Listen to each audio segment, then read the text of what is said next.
This is your 60-second countdown.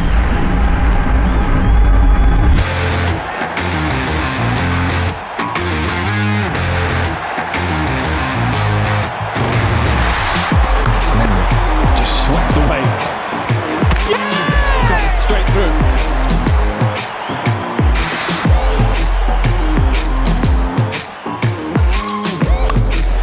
And that is beautifully done.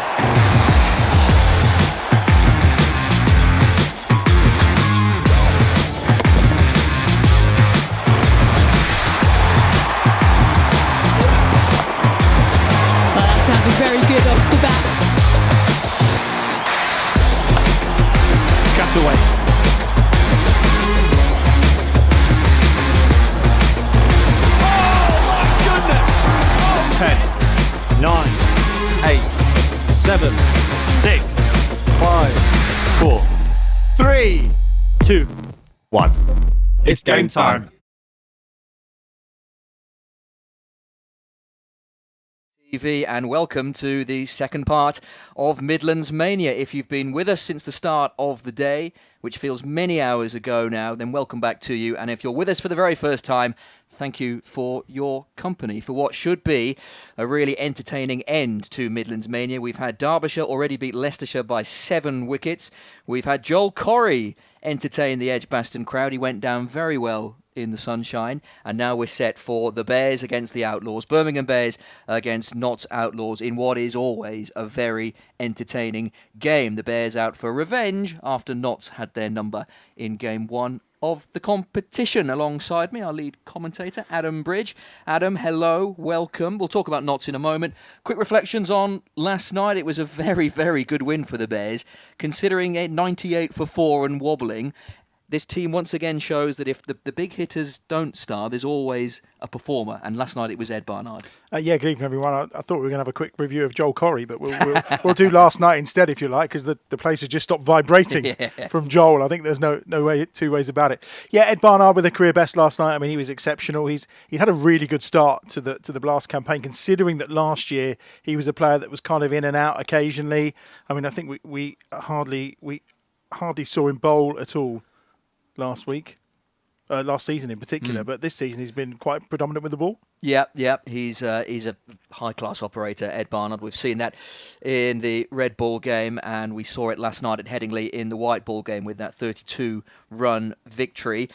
EdgBLASTon set fair, the skies are blue, the sun is shining, and the crowd are beginning to fill in after many had taken a little bit of a sabbatical between the first game and the second game, and we are around 10 minutes or so away from the first ball of Notts against the Bears. Notts winning the toss, and they will bowl first. For Bears, when it comes to this game and their season so far in the Blast, they're looking for a little bit of momentum now. Having just wobbled a little bit, they didn't have the start that they wanted, but now an opportunity to string some results together, helped by last night. Yeah, very much so. I think last night's victory, obviously they've done the double over Yorkshire, which is always positive. And we talked about this after the first 2 defeats. You know, They had momentum last season. They started brilliantly. Then they had a couple of defeats, which didn't really kind of interrupt their flow very much. Got to the quarterfinals and it went wrong. It's a long time, 14 games, particularly the way it's split this year into the two packages. You know, as long as I think you put yourself into a good position come the kind of halfway point next weekend, if you are kind of in striking distance of the top 3 or 4, obviously the key is try and get that home quarterfinal if you can, but it's qualifying for the quarterfinals that's the most important thing. And at 4 points a win, it feels like momentum can take you very quickly from the lower echelons up to the top. And a win today, obviously, would be really fantastic. Yes, well, we've seen that with Derbyshire today, bottom of the table 24 hours ago. Now they're above Notts and 8 points, and only 4 points off those on 12, including the Bears in a quarterfinal position. Still plenty of games to go. Aaron Viles is with us as always, our badger in the corner. Aaron, evening to you. What can you tell us about this matchup? This always feels, as we mentioned earlier, a big matchup. Birmingham Bears, Nottinghamshire Outlaws. It doesn't matter what format, it's always a big occasion. It certainly is. First and foremost, good evening, Chris. Good evening, Adam, and good evening to all of our wonderful viewers here on Bears TV.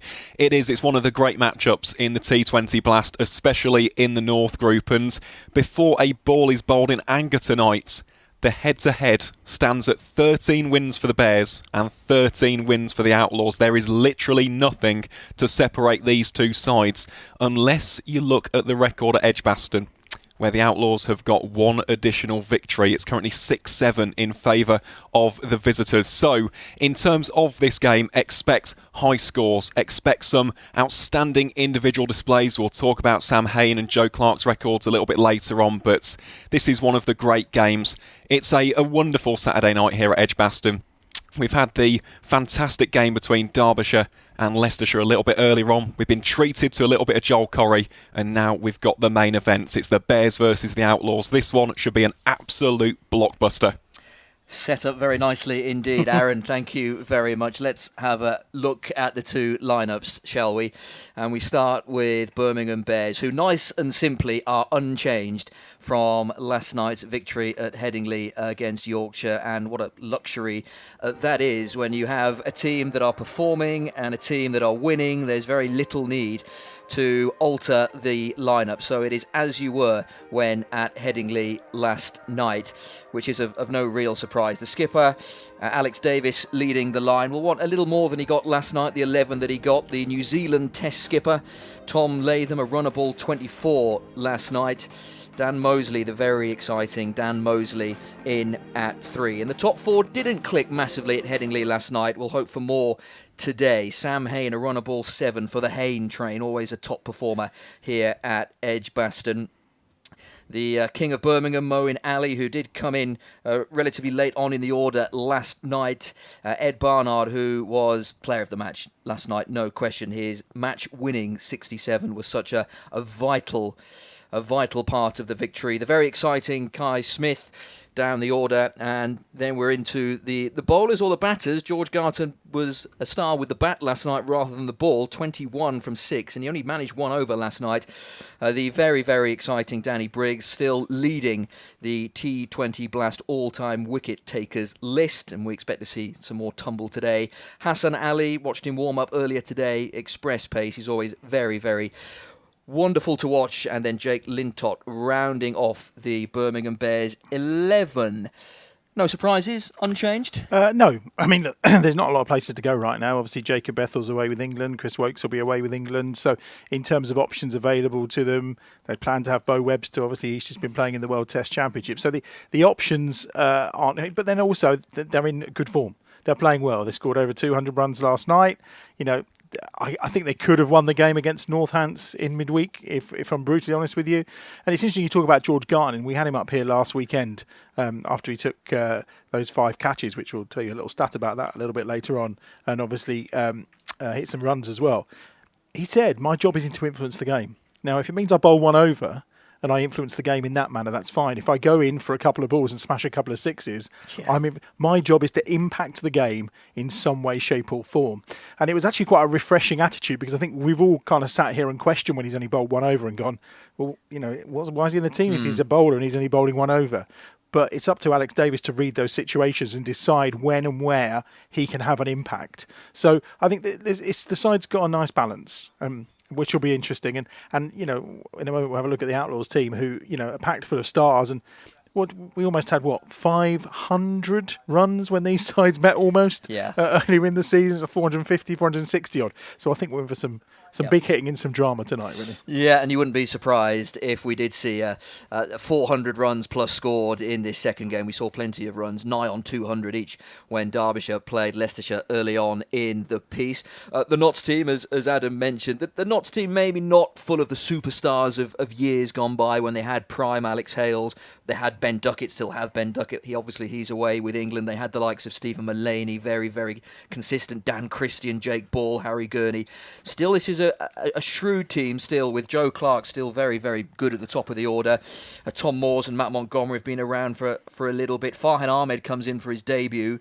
They're replacing Rob Lord, who made his debut against Derbyshire last night. And Dylan Pennington, who we know has been on the fringes of England in previous seasons gone by. So still a useful Notts team, but maybe not full of the stars that we've once used to. Yeah, and obviously we've seen Farhan's brother earlier today playing for Leicestershire.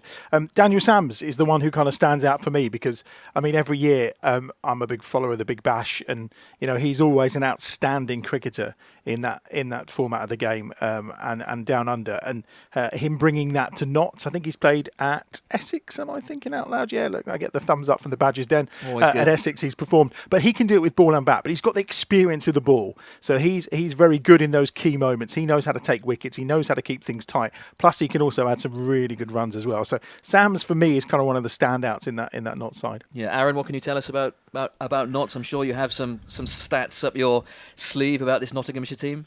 Yeah, very, very high scoring, to be honest. We'll touch upon it in a little bit more detail throughout the course of the broadcast. But in terms of the real standout for me tonight, it's got to be Farhan Ahmed. He's one of the most exciting and entertaining young prospects in the entirety of the county circuit. And we've seen it in first-class cricket. He's made a real impression for Nottinghamshire in the county championship. Of course, he's a former under-19 international for England, played in that World Cup. So for me, Farhan Ahmed is the go-to guy tonight. I'm really, really looking forward to seeing what he's got in store for us here at EdgBLASTon. And we shall see how he gets on. Notts having won the toss and will be bowling first, so we'll be seeing him very, very soon. There is the league table for you. The Bears sitting pretty in fourth at the moment, so that would be enough for a quarter-final spot. Would be an away quarter-final, so they'll hope to shimmy up the table somewhat. This their seventh game, so halfway through the competition, and 12 points is in a pretty decent position, as you can see. And as you can also see, Notts are now right at the bottom, having been above Derbyshire at the start of play. Derbyshire beat Notts last night. Derbyshire winning again today, so Notts are bottom of the table, 8 points with a worse net run rate. But as we can see, Adam, from that table, just 4 points separate Durham in third and Notts down in ninth. Still plenty of cricket to play, and that table can change very quickly. Yeah, it looks like Northampton are a bit of a runaway train at the moment, but obviously they've suffered their first defeat. The fact you've got 4 teams all locked on 8 points at the foot of the table, it does feel a little bit more open this year.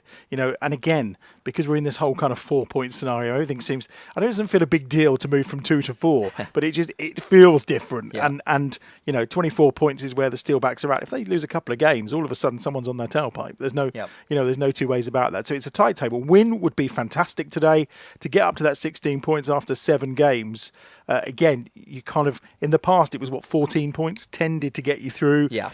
If you got to 16, 18, you were very much guaranteed that home quarter final. With it being 4 points again, we don't know.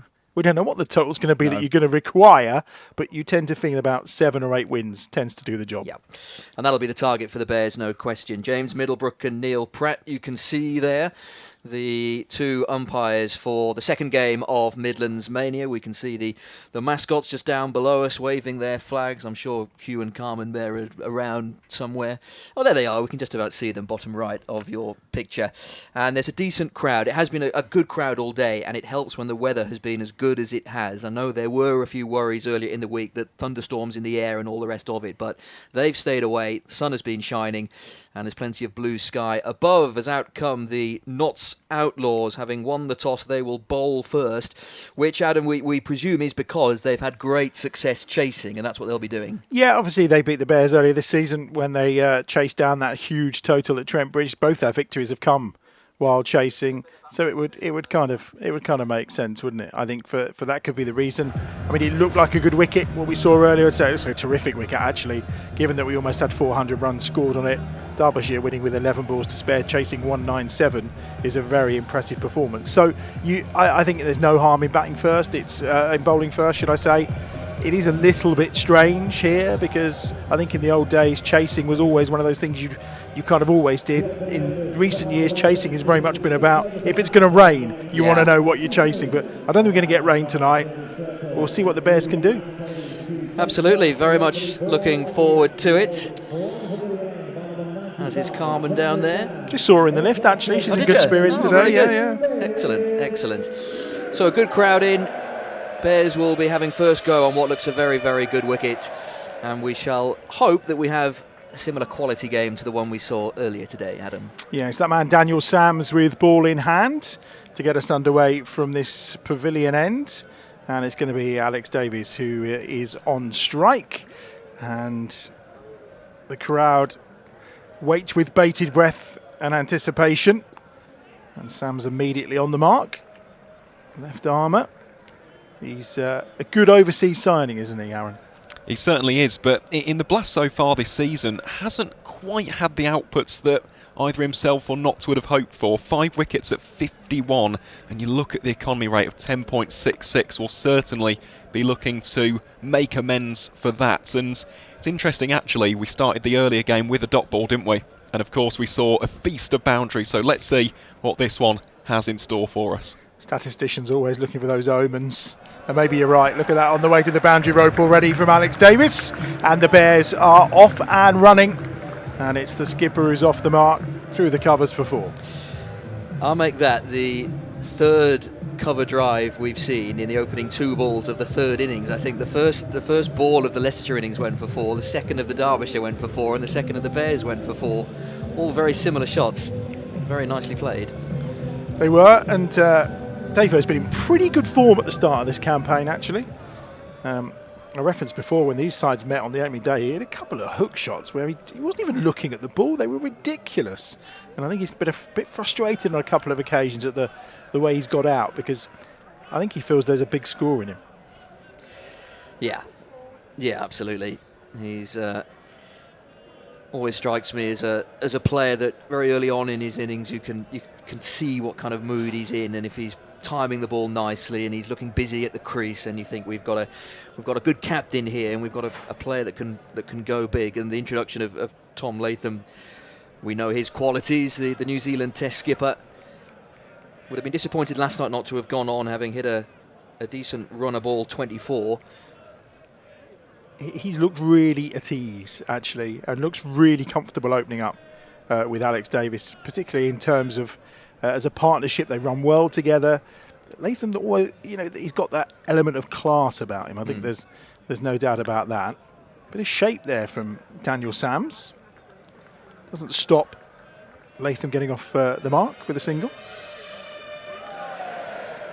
We saw 2 really destructive power plays earlier, didn't we, with what we thought was a very good power play for Leicestershire, getting around the 60-odd mark for 1, and then Derbyshire going even better than that with 80 for no wicket after their 6, which was a real demonstration of the power hitting from an Iron Donald in particular. You wonder if we will see that kind of target hit after 6 overs. It's kind of half pulled out, that shot. I'm not sure what he was... I know what he was trying to do, but not really the delivery for that from Daniel Sams. Pretty quiet first over, really. Just 6 off it so far. Sure that Davo want to finish it in style. To get into double figures off the first over is always the perfect start. If Daniel Sams can come out of this with a single, I'm sure he'll be pretty happy.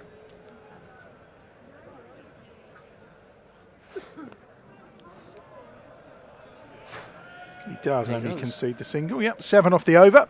So it's an okay start for the Bears.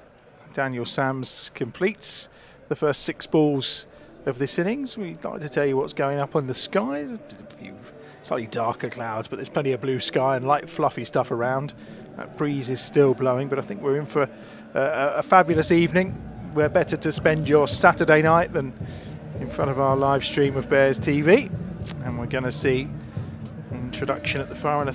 We're going to see a little bit of spin at the far end. I think we are. Yeah. Thrust straight into the action. Yeah, Ahmed. I mean, there's no messing around, but then they're not in the best of form at the moment, so they're probably trying something a little different, aren't they? His debut in T20 cricket. He just looked very young. I think there's no 2 ways about it.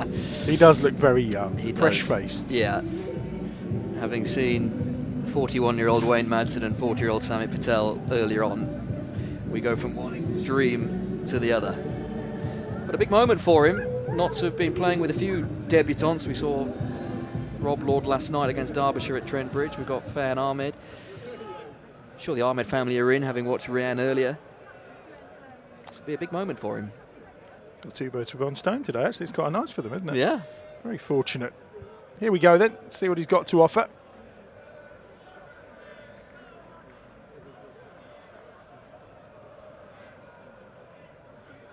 Alex Davis just starts Ahmed's T20 career with just a little single.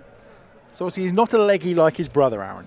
No, he's not. He's a finger spinner, is Farhan Ahmed, and as a result of this debut becomes the youngest ever T20 debutant for Nottinghamshire County Cricket Club. So it's a massive moment for him.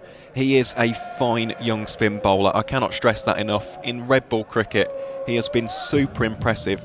The amount of discipline, accuracy, control. He's 17 years old. It's absolutely staggering. So very, very excited to see what he can produce. Going to be 1 more to the total. There's a lot of talk, as there always is. I remember when Rian Ahmed kind of burst onto the scene for England in particular, in a Mika Richards style. Yes, very good. There, obviously. Yeah. And all the talk was, we'll just forget him, because his brother's even better. Was which always feels a little bit harsh. Yeah. You know, you just arrive on the international scene there. Yeah, you're good, but your brother's much better, and he's coming somewhere down the line.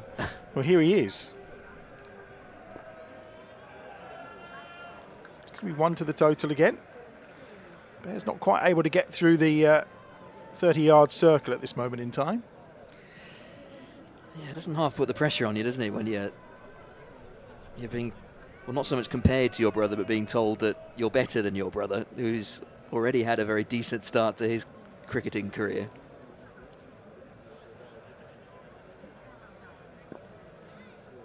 Use of the feet by Tom Latham. Not an explosive start. Watchful, to about to this say, innings, is it? watchful from the Bears. Very pedestrian and careful so far. Would they have batted first, do you think? Yeah, I think they probably would have done, actually. I think they're quite happy going out and setting a total. Yeah. I think the pressure sometimes tells on the Bears when they're chasing a big total and they suddenly have to kind of put the foot down early on. They can perhaps get a little bit careless, whereas when they've kind of got their own pace to go at and can set their own tempo, they know what's a good score. They know where they need to be at the power play. They know where they need to be at halfway to kind of rattle up something around the 180, 190 mark. So I just think they're always a little bit more, particularly Sam Hain, I think he's a bit more comfortable in that scenario. Yeah. Tom Moores with plenty to say behind the stumps to the rest of the fielders in terms of positioning, it seems. Oh, he's bowled him. Alex Davis has gone. And he's got his first wicket in T20 cricket. That's Farhan Ahmed. And it's the skipper who's on his way. Well, we said it was pedestrian and quiet. Alex Davis just looking to try and force things a little. And he finds his stumps clattered into. He's gone for 8. And the Bears have lost their first wicket at the end of the second over. 11 for 1. Yeah, from first glance, it looked like he was trying to cut a ball that wasn't there to be cut. Felt a little cramped for room. The replay will certainly tell us. But you're right, Adam. I think conscious maybe that no boundaries had been hit approaching the end of the second over. Alex Davis trying to change that. Yeah, just a little cramped for room. Didn't quite give himself enough space to play the shot. It's a big moment for the young man, but not the start that the Bears would have wanted. Perhaps just skipped on a little quicker. Yeah. It did. The length was quite short. It wasn't. It was a ball that you felt that he was able to go back and cut, but this might give us a slightly better view as to in terms of whether there wasn't really any turn. It feels like he's almost missed a straight one that's clattered into off stump. Yeah. Maybe he was allowing for that to maybe grip a little, but seemed to be very little going on there on that delivery from Farhan Ahmed. But it's done the job and removed Davo, who's back in the hutch for the Bears. Dan Mosley is to the crease to face Pennington, but it'll be Latham who is on strike. And immediately thought he was going to get a sneaky little single, but it's well fielded. And there is no run. Fielded, in fact, by the man of the moment, Ahmed. Yeah. He'll be feeling $1 million, won't he? He would have been thinking about his first over in T20 cricket, who would be against, how it would go. he'd be quite relieved to get first go so he doesn't have long to wait. You know, he probably wouldn't have thought he was going to grab a wicket in his first over as well. that's the stuff that that dreams are made of. As you can see, Dan Mosley down the other end, of course. Dan is... I thought he looked the other night against the Stillbacks. He just looked like he was playing a different game to everybody else in terms of batting. He looked so comfortable. And certainly when he and Mo and Ali succumbed, that kind of derailed the Bears' attempts to win that game against the Stillbacks. But he's looked in fairly decent nick. Didn't get anything last night. But he'll be looking to perform this evening. He likes a Saturday night at EdgBLASTon. He likes being the centre of attention, for sure.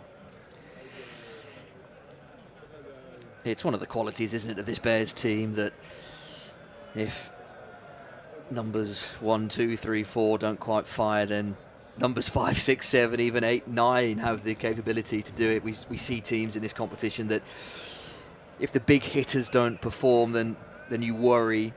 But the Bears have been blessed with quality, and that's even if you take out the likes of Jacob Bethel, the injured Richard Gleeson. There's more to add to this Bears team when everyone's available, but it's still a very good side.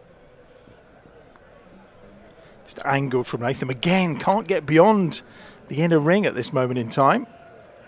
Just another single to the total for Mosley. He's on to 13-4-1.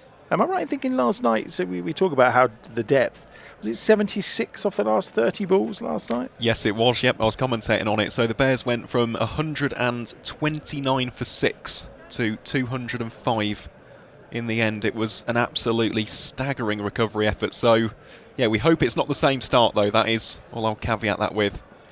Yeah, Garton and Hassan Ali were involved. Tight run here, potentially. It's just bounced over the stumps. He was safe.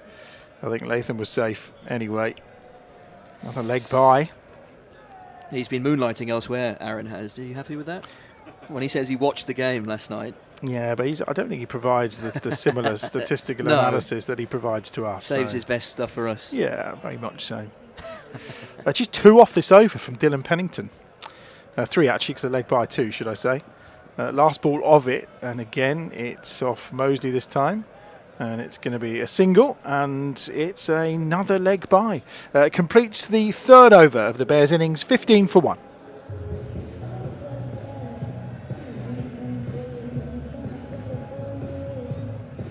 Every great team has its unsung heroes. The all-rounders, the heavy lifters, putting their organisation on the map. We're talking about you, the humble IT engineer, supporting EdgBLASTon across the season. They're the ones delivering, day after day.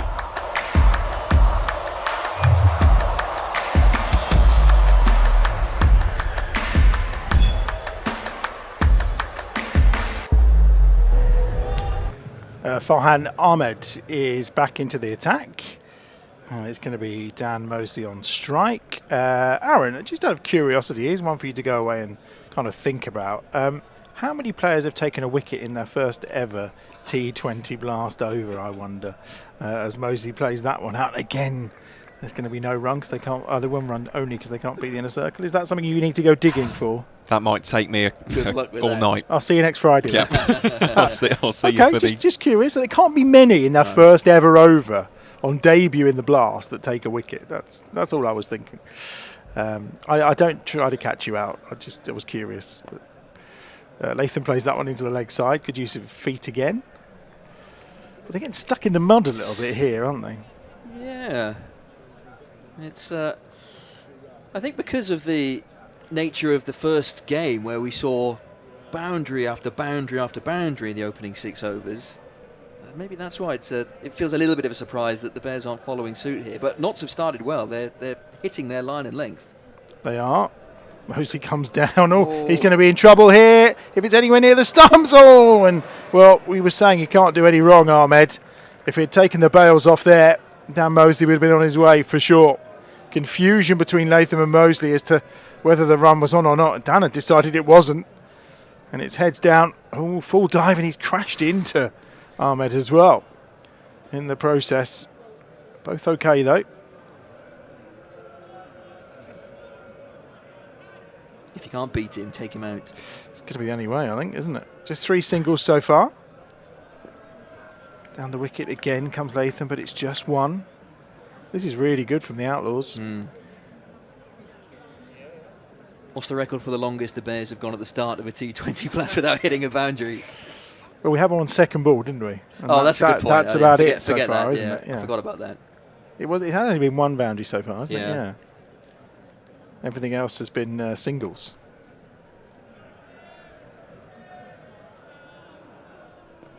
Well, he's already gone for the reverse, and there we go. And it's all the way for 6. Well, it's one of his trademark shots, and he decided that it was time, and he clears the ropes in style, Dan Mosley.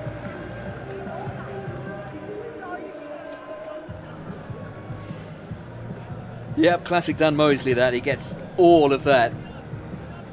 And that'll just, you fancy, settle the place down a little bit, who would have been getting a little nervy, the Bears fans here at EdgBLASTon, that the runs weren't flowing as readily as they would have liked, but more of that from the very exciting number 3 would be very much appreciated.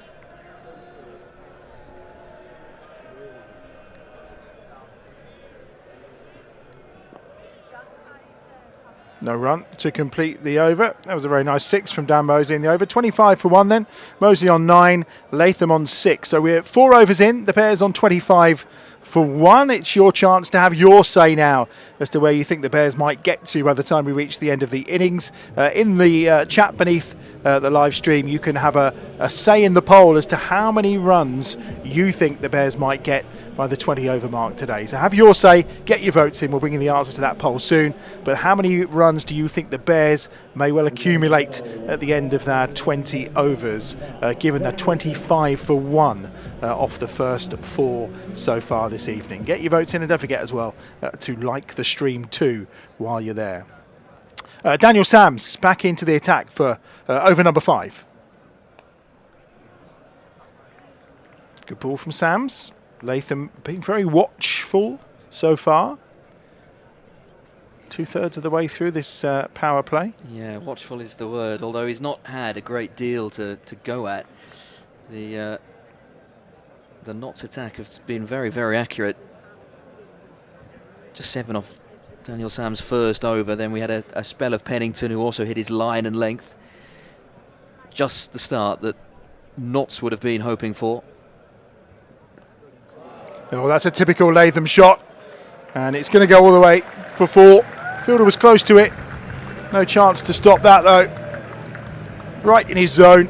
Seen that so many times, whether it's in the black cap shirt or whether it's certainly in the Bears shirt already in his short stay. It's a familiar style to his shot. Yeah, he's a classy operator, isn't he? As you say, we've seen it all around the world. We've seen it in all formats. And he is one of those players that you look up and suddenly he's raced into double figures and beyond. How will Sams respond? Inside edge from Latham. I know you've told me this already today, Aaron, and I'm going to apologise for not remembering it.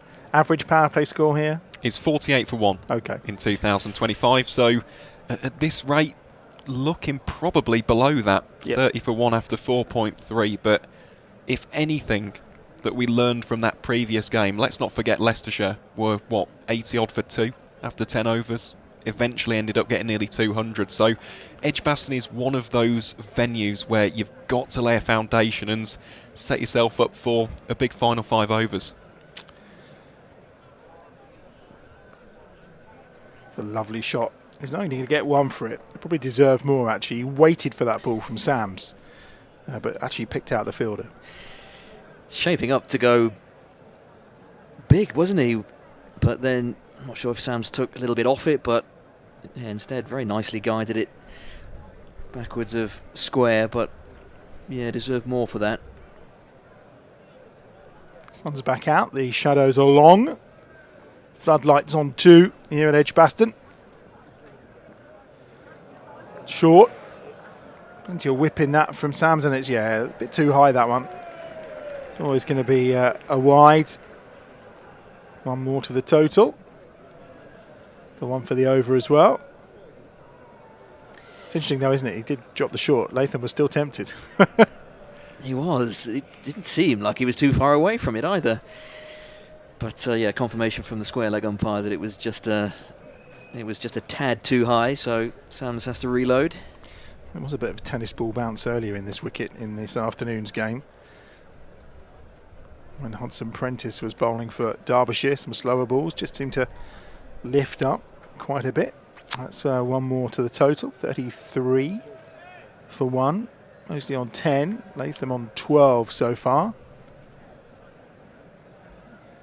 Not the blockbuster partnership and power play we were hoping for from the Bears, but as we say, it is all about setting that foundation.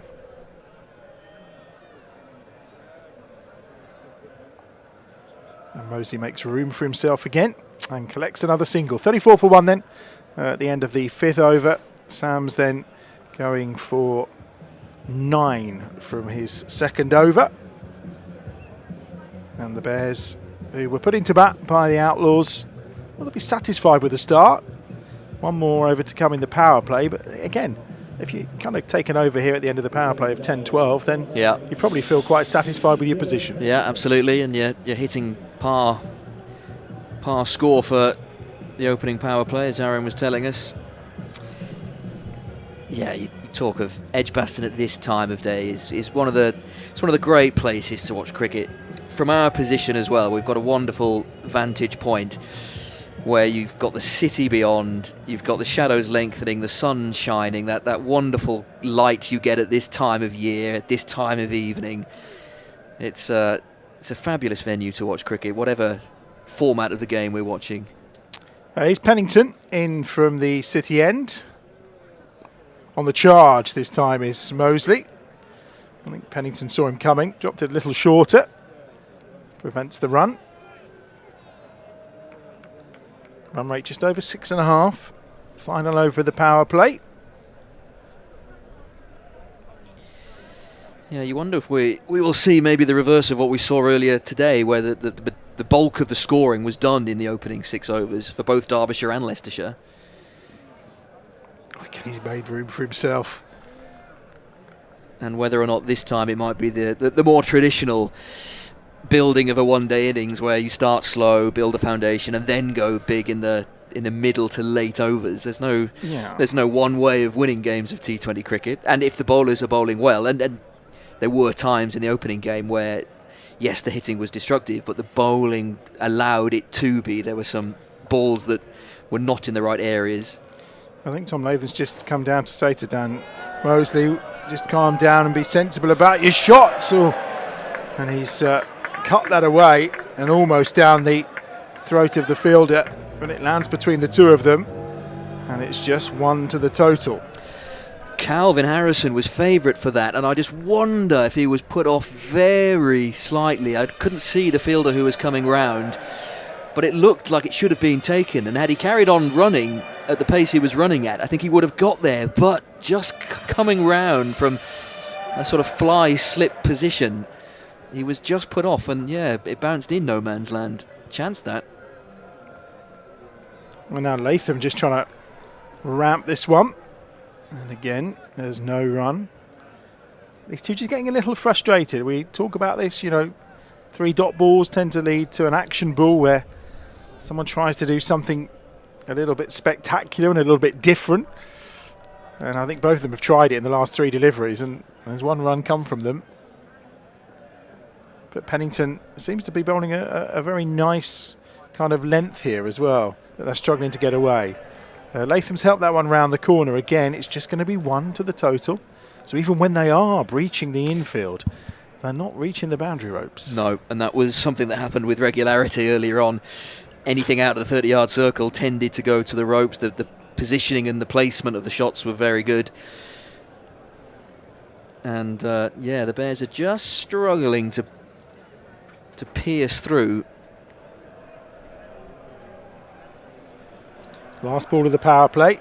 And again, Moses cramped for room. Gets it away, but it will just be 1 to the total. And that completes the Bears power play, should I say. 37 for 1 at the end of the 6 overs. Partnership between these two up to 26 now. Mosley on 13. Latham also on 13. And Aaron, in terms of 37 for 1, I don't think it's the lowest, is it? Because Durham, I think they were in big trouble there at 4 for 3, weren't they? So this is probably not the lowest we've seen this season, but it's not a great power play, should we say? No, it isn't. So it isn't the lowest of the season so far. That was the 33 for 3 against Durham here at EdgBLASTon a little bit earlier on in the campaign. But the real standout for me is the lack of boundaries. Just 2 4s and a 6 so far. It's not exactly been the kind of performance that we're used to seeing from the Bears. It's been a little bit more timid when it comes to actually taking the attack to especially spin. So we'll have to wait and see. It's not the greatest of foundations, but as I said before, EdgBLASTon is one of those venues. If you take your time and you can just almost build those bricks, lay that foundation for some big hitting towards the end, who knows, you can definitely turn this game around. As they demonstrated last night, taking 70-odd runs off 5 overs. So it's easily doable if you've got wickets in hand and set yourselves up nicely. And immediately, Dan Mosley sweeps for 6 runs as Ahmed is into the attack, this time from the pavilion end. And Mosley immediately, now the field is spread a little more onto the front foot. A flatter 6 you will do well to see. Looked as it left Mosley's bat that it would drop in between the 2 fielders, 1 bounce 4, but it just about crept over the rope. And you feel that's a good tactic to the youngster. Yes, he's taken a wicket. Yes, he's looked very good. But if you can target him early on in the over, put him under a little bit of pressure, just try and flip the pressure back onto the young bowler and see how he responds. Yeah, considering he went for 4 off his first over, his next 7 deliveries have conceded 16 runs. That's a good response. Tied Mosley up for room there. And a dot ball, 43 for 1 as things stand. Thanks for your votes on the poll. So 176 to 200 is where everyone thinks it might be. 38% heading for 176, 200. 31% going between 151 and 175. So on the cautious side a little bit today. Thank you for your votes. And don't forget as well, while you're watching the stream, click on that like button. Let's see if we can break our like record this evening. So Ahmed's responded well here after that first delivery. Mosley still on strike. 2 dot balls have followed. Tries to sweep again on the pads. They're both up for it, but I think that's going to be a comfortable leg by to add to the total. Aaron, just out of curiosity, I'd kind of thought there was only 3 boundaries in that power play. Throughout this season, is that the least amount of boundaries we've seen? Even against Durham, I feel like there was a few more boundaries in that first 6 overs. Yes, there were. So Barnard came out and started hitting a few, didn't he, alongside Sam Haynes. So I believe it is, yeah. It's an uncharacteristically quiet approach from the Bears, but as we keep on mentioning, the fact is T20 cricket, there is actually quite a little bit of time. Those middle overs really could be pivotal.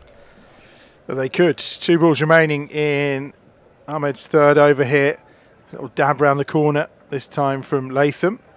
And again, he's picked out the fielder. They've set their fields really well here, and he's bowling to them excellently. Yeah, absolutely. It was something that we didn't really see too much of earlier on. It felt the batters, especially in the power play, were very much on top, regardless of what the 2 skippers did, what Louis Kimber or Samit Patel did, move fielders. That's exactly where the ball ended up. The batters did a great job of manoeuvring the ball around the field. But yeah, it feels a combination of inadequate timing, but good field placings as well. 1 more to the total, courtesy of Latham. Will complete the over, 7 gone. And the Bears are 45 for 1.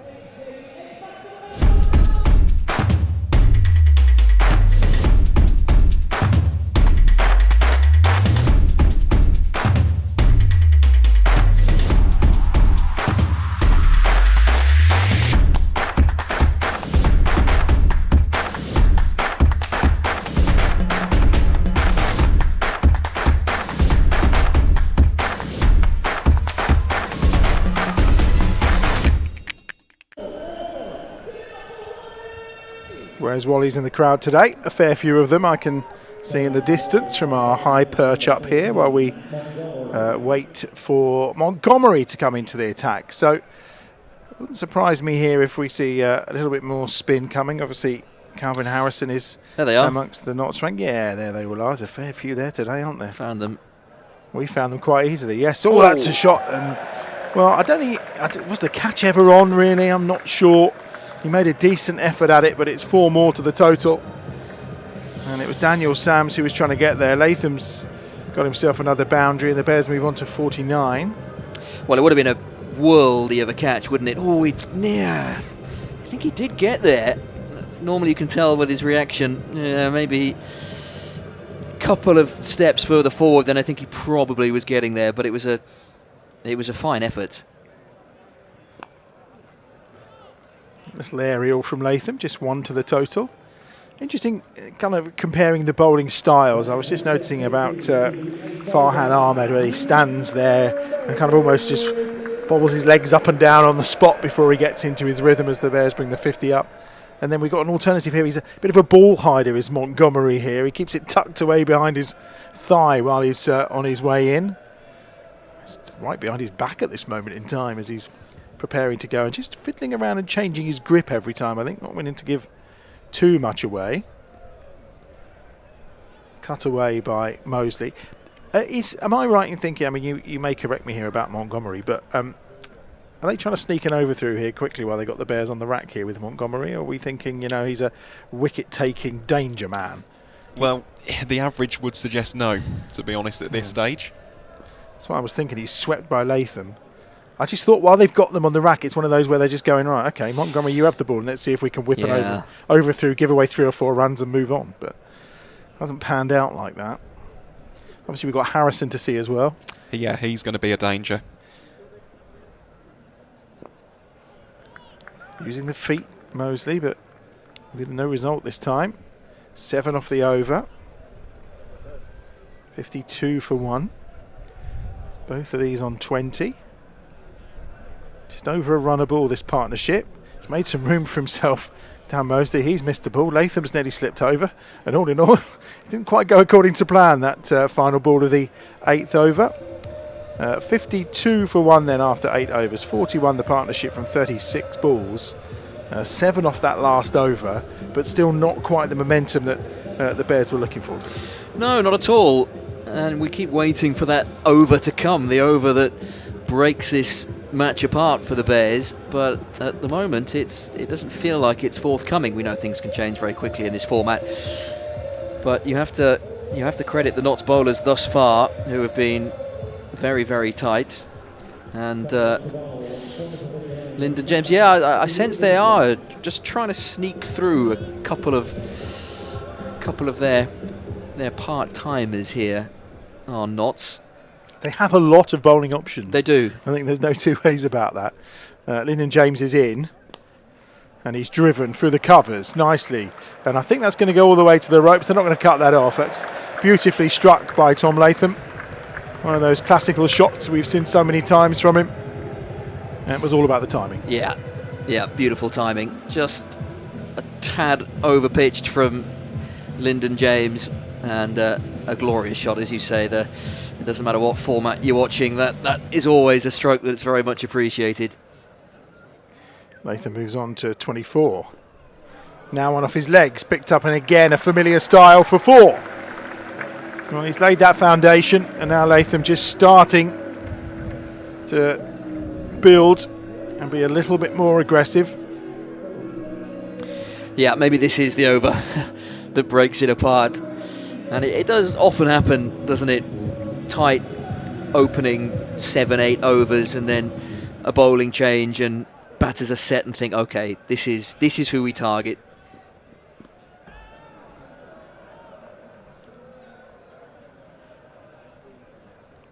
Getting around the legs of Latham. Annoyed with himself, I think, for not getting bat on ball on that cleanly, because it was right in his shot arc for playing into the leg side, that's for sure. Lyndon James has been the beneficiary, really, of a couple of Notts big hitters over the last 3 or 4 years leaving the club. He's been around the Trent Bridge setup for a long time, but now getting a real prolonged spell of cricket. Just enticing Latham. Goes after that one. It's well bowled by Lyndon James, mixing it up a bit. He's come back well after those first 2 boundaries off the first 2 balls. It could have been an over that represented carnage, couldn't it? But It could. Yeah, he's a canny operator. He's, despite not having massive amount of cricket in the last few years, he's been around for a fair bit. He's got that one this time, and he's got all of it, plenty of it, and some. That's huge from Latham. Into the stand for 6, and it brings up the 50 partnership for these two. Score moves on to 66 for 1, and it's 55 runs from 41 balls for Latham and Mosley. I think this was dropped in the crowd. It was a chance. Oh, man in the hat jacket. That was a chance. Straight through. He might get another chance because that's a very enticing boundary, that side, isn't it? This could turn into a very good over with a boundary here. Through the covers he goes for 4 more. It is a very good over. There's 18 from it in total. And Latham, all off his bat, moves on to 34. And the Bears, in fact, he moves on to 38, and the Bears move on to 70 for 1 after 9 overs. Yeah, how quickly things can change in this game. And not to have kept it very, very tight, restricting the Bears to very little, and then that over there, 18 from the Lyndon James first over.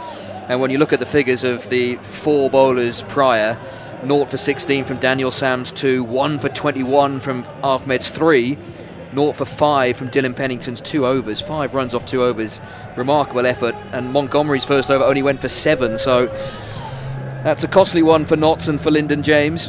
But for the Bears, now suddenly 70 for 1 off 9. If they can get another big over here, it looks a lot more rosy. And it's Montgomery who's in first. And it's cut away brilliantly for Mosley. He's in on the action now as well. Really interesting camera view then behind Montgomery as to the grip he was using. Almost looked like he went a little bit of seam up trying to bowl there, Montgomery, or scrambled seam in the end. And Mosley with a very nice shot. Slapped to the boundary. And slapped to another boundary, this time on the opposite side of the ground. Mosley very much joining the party. 78 for 1 now. The full repertoire on display for Dan Mosley. He's got all of the shots. That one, yeah, far too short. Plenty of time to rock onto that back foot, pull it through mid-wicket, square leg, and that's another boundary. And in the space of 8 balls, the momentum feels like it's moving to the side in blue from the side in green. Well, that's 18 off the last 4 deliveries. So they are starting to tick. Now run the first quickly, but don't even think about the second. Latham comes on to strike. Score moves on to 79. 3 balls remaining in this 10th over. Gas just being pressed here by these two.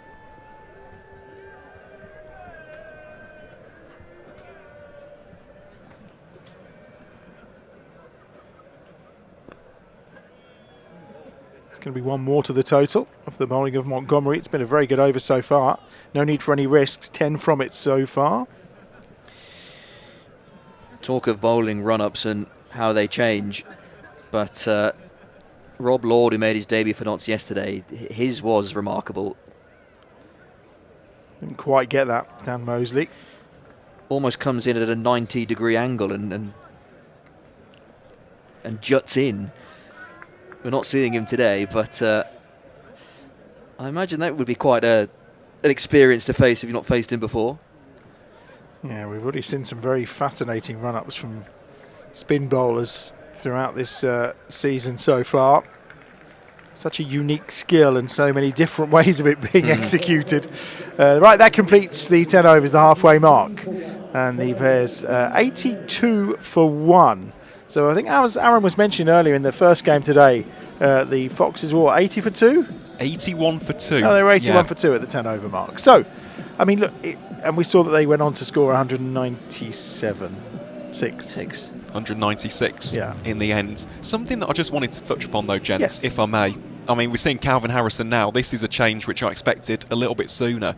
I'd love to know your opinion, actually, on those last 2 bowling changes, because even though Lyndon James, he's been shrewd, he's been miserly this season, 6.33 economy rate, he hasn't taken a wicket, and neither has Matt Montgomery. So, given the game situation, I know hindsight is a powerful thing, but do you think that Joe Clarke may just rue the lack of Calvin Harrison a little bit earlier on? I think he made a mistake. I think he was trying to sneak through a couple of overs. That's why I thought when Montgomery come on, I had him bowling, but not before Harrison in particular, as that swept away and swept all the way for 6 by Latham. I just thought he tried to sneak an over through and he paid the price for it. And the same again with Lyndon James. Not necessary. He's, the seamers had started really well, but hey. Yeah, inclined to agree. I think Notts had Bears in a little bit of bother. They'd put the pressure on. It did feel a time to keep going for the jugular. I'd take the point of needing overs in hand at the end of the innings. Oh, Latham again. Flatter. That's flatter. It's bigger, and it's a 50 for Tom Latham. 51 coming off 29 balls. The Bears move to 94 for 1. Latham with his 50 though. Terrific reception around EdgBLASTon. Well, he took his time to get going, but he's been flying as he's scorched to 51 off 29. 29 ball, 50. He's a top class player, isn't he? You don't captain New Zealand in the Test arena if you're not. 2 sixes so far off the leg. Is he gone for a third?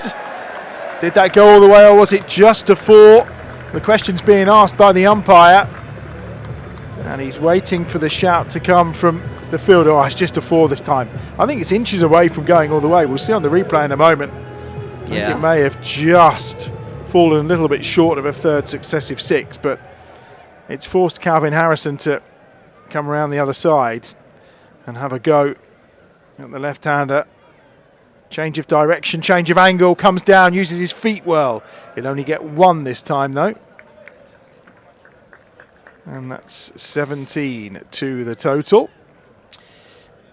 Here's that hit from Tom Latham. Like it did go for 6. Wow. And I think that's a little bit... Freddie McCann knows that went for 6, and he said it's a 4. Well, that's unbelievable. Absolutely unbelievable. My first thought was that it's 6. It looked like it had the legs. Wow, Freddie McCann. Should be ashamed of yourself. That's just not cricket, That's not as, cricket, they as say. they say. Yeah, quite. Yeah, 99 for 1. Last ball of the 11th over. 88 partnership for these two. Mosley's on strike, and he sweeps.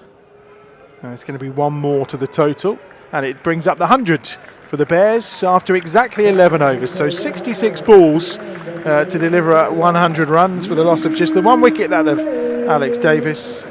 And the run rate is up to 9 and over, and that's 11 overs gone, 100 for 1. Looking a lot healthier now.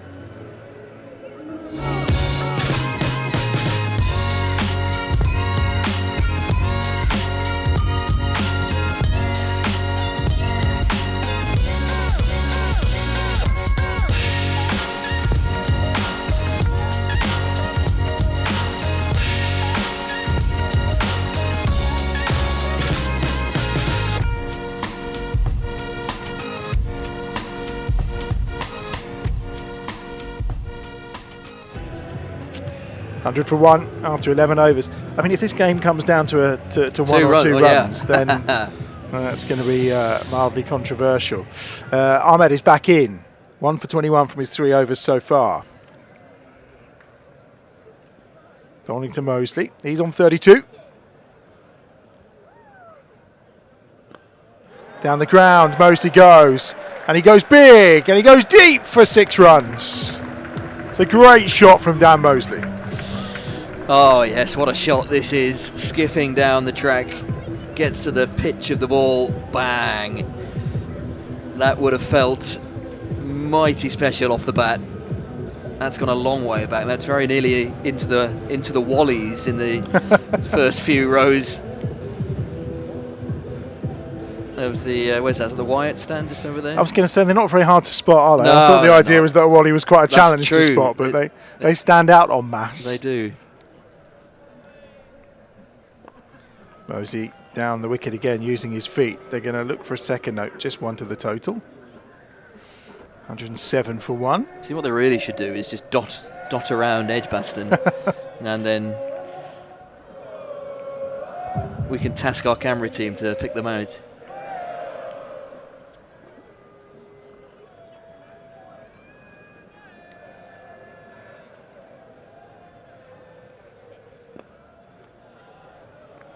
One more to Latham. 8 off the first 3 deliveries of this 12th over. Is Latham here for the duration? Do you know? Is he he's there for the entirety? Well, that is good news for the Bears. Whole season job for Tom Latham. There aren't too many you can count on for that nowadays. 97 partnership between these two.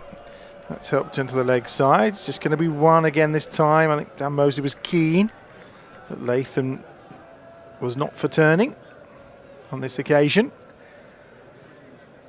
2 left in this spell from Farhan Ahmed. 1 for 30 so far. Started very well in the first over. He's taken a little bit of a hit since then, but got 2 balls here to try and come out from his first T20 game a little better. It's 1 more to the total. 11 off the over so far. There's McCann. Do we boo hiss at that point? Well, I think he I think those very close to him in the stand over there, I think are giving him a little bit of stick whenever the ball comes his way, because I think they saw it, they knew that had gone straight over. Yeah, very much so. It's a good shot from Mosley. Uses his feet and his body really well. 11 from it. And the 100 partnership up as the score moves on to 1-1-1 for 1. Off 60 balls between these two. Latham's on 58. He's contributed 55. Mosley with 41. And it's a really good partnership, Aaron. These two ticked along very nicely. We know that there are some mega partnerships up the top of the Bears order, so we're not moving into record territory yet, but it's a good starting point. It is a very good start indeed, and actually in terms of a record second wicket partnership for the Bears, funnily enough, it actually came against Nottinghamshire. So that was William Porterfield and Ian Bell in 2016, so 17 runs shy of breaking that record are Mosley and Latham, and it's exactly what we spoke about. This now is a cornerstone, it's a foundation for the likes of Hayne, Ali, Barnard, Garton and co to go hammer and tongs in the final few overs. I'd almost forgotten about Purdy, to be fair. You know, William Porterfield. He was a fixture in this side, wasn't he? In the T20 side, he was there constantly. Dylan Pennington is coming back on. I think the feeling that they need a bit more control. He's only gone for 5 from his 2 overs so far.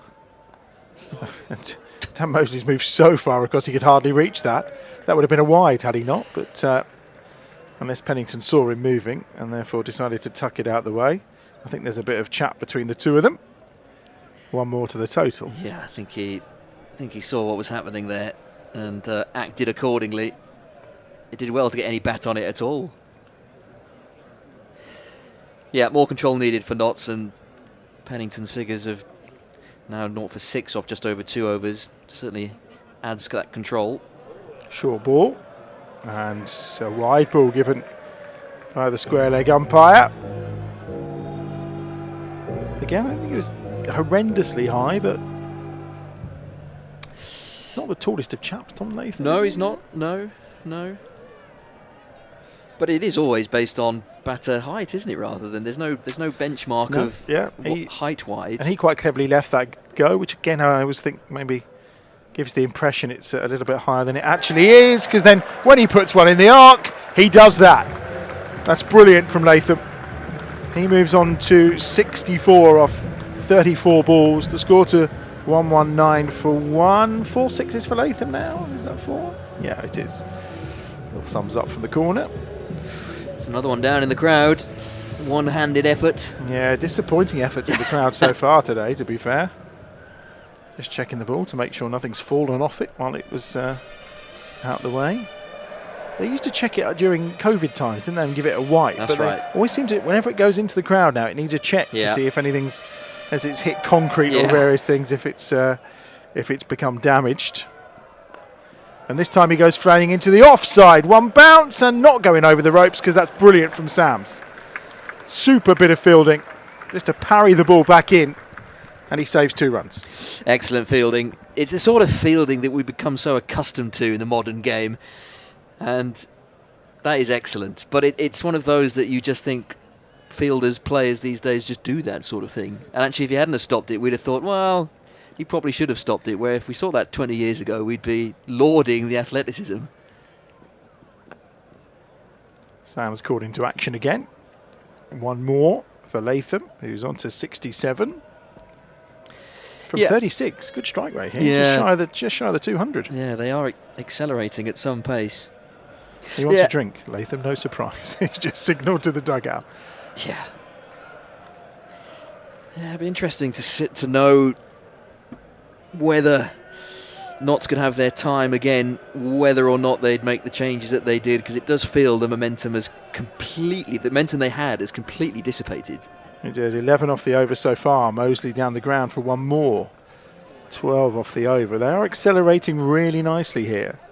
123 for 1. And whether Joe Clark, and you can understand to a point the reasoning of, okay, if I bowl out all my star bowlers, then we're left with very little in the closing stages. The Bears seemingly are struggling for timing. They're not finding their rhythm. So now's a decent opportunity just to sneak a couple through. But it's not looking like the wisest of choices now. That's a wide. One more to the total. It's 124 for 1. A little bit of movement as well there from Pennington off the wicket. Does look a good strip, doesn't it? It does. Cracking batting strip. Yeah, it always does here. Yeah, as we mentioned in the first game, Gary Barwell's done a wonderful job, not just with the pitch and the square, but the ground itself looks luscious and green. Aerial, but safe. Just the one bounce. One more to Latham. He moves on to 68 now from 37 balls. 125 for 1. We've got 7 overs remaining here, and if you are obviously watching our stream, feel free to click on the thumbs up. We do like a thumbs up and a like. We'd love to set a record today if you could. The sun's shining at EdgBLASTon. We've got blue skies. The Bears are going well, so why wouldn't you want to just give us a quick thumbs up on the stream, if you don't mind. I'm going to take your comments as well. If you want to leave any comments, you can. More than happy for you to do that, and you can do that via our social media channels as well, at Warwickshire CCC, if you want to get in touch via any of our social media. We're always happy to hear what you're thinking while you're sat watching our live stream, while the players take a drink. I think Mosley and Latham, this partnership now up to 114. So he's ticking over very, very nicely. And now a record for the second wicket. Is that what you're telling me? Almost. 3 runs away. So it's 116 at the minute. Okay. And actually, while there is a little pause in play, would you like an update from the other game taking place? That would be fantastic. In the T20 Blast. So that one is taking place in Cardiff at Sapphire Gardens, where Sussex are 187 for 7 after winning the toss and choosing to have a bat first against Glamorgan. Harrison Ward absolutely clobbering it about South Wales. Got 55 from 24 deliveries, and John Simpson and James Coles have picked up very, very nicely. So, yeah, looks like that could be quite a high-scoring chase for the home side. Liam Patterson-White is the new bowler for the Outlaws with the score on 125 for 1. So more spin. I'm sure Latham immediately looking at that square leg boundary, and he's got his eyes on it potentially here. It's the left armour. Bit flatter that delivery. So just takes the 1. 126 for 1. Another mid-conference between the two of them. A lot of talking going on out there in the last few overs. A lot of chatter. You wonder if that little drinks break will just help focus the minds of Notts as well, who are in need of something to go their way. Mostly sweeping again. Just going to be one more to the total. 127 for 1. Latham on to 69. Top score for the Bears in this format, obviously. Yeah. Was 58. Yep, so this is a best for Latham in this stint. And I'll tell you what, in the past few games, hasn't he really burst into life? We saw a little bit of a pedestrian start by his standards. Past 3-4 matches, Tom Latham has really shifted through the gears, shall we say. Yeah, shows his quality because he does it with such ease. Oh, this time he's popped that one up in the air. The sun's there, and it's a catch that's taken in the end. It's a very good catch as well, and he's on his way. I thought he was going to miss that. I think it's Harrison who took the catch that time. For a moment, I thought he misjudged it, but Latham's on his way at 69. And it will bring Sam Hain, I'm sure, to the crease, or maybe even Moeen Ali. Who knows who's on his way? It is Sam Hain with the score, 127 for 2. 69 from 39. He's played a very good hand as Tom Latham. Just what you want from your opening bat. It's a very good catch, isn't it? Calvin Harrison, because it did look like for a moment that he just misjudged it. And it was going to drop a little bit too short, but he makes up the ground well and then takes a very decent low catch. It's the wicket that Notts needed, but it's a start that Latham has given the Bears, which you imagine will be built upon by the likes of Moeen Ali, Ed Barnard, and now Sam Hain, who tends to perform in the big matches, and he's got He does perform in every set. match. What are you talking That's about? true. Although against Notts, I mean, look, we know his figures at Trent Bridge are outstanding. What's his figures like here against Notts? I'll just go overall, to be honest. So in terms of the ones at Trent Bridge, averaging 505, I mean, that is just ridiculous. But in terms of overall record against Nottinghamshire, 789 runs at 98.63, striking at 158.12. He's an absolute freak of nature, and that includes 1 century and 6 50-plus scores. Yeah, he loves facing the Outlaws, does Sam Hain. Well, it's going to be a tricky one for him today, I think, because he's coming in with only, 6.5 overs to go. Now, usually what we see with Sam is he comes in, a couple of overs to kind of get himself set and build that, and then he knows when to put the pedal down. He's kind of got to put the pedal down from kind of the beginning here, hasn't he? So it'll be interesting to see how he goes. He's going to try and sweep that round the corner. Deftest of touches. It'll get him 1, and it will be a second that he's going to come back for. Happy to take on the arm. 2 to the total. Good over this from Patterson White. He'll be wondering why he's not bowled before now. Just 4 off it so far. 129 for 2. Yeah, why have you waited for the 13th over, Skip? So last ball of the over. Bears up to 129.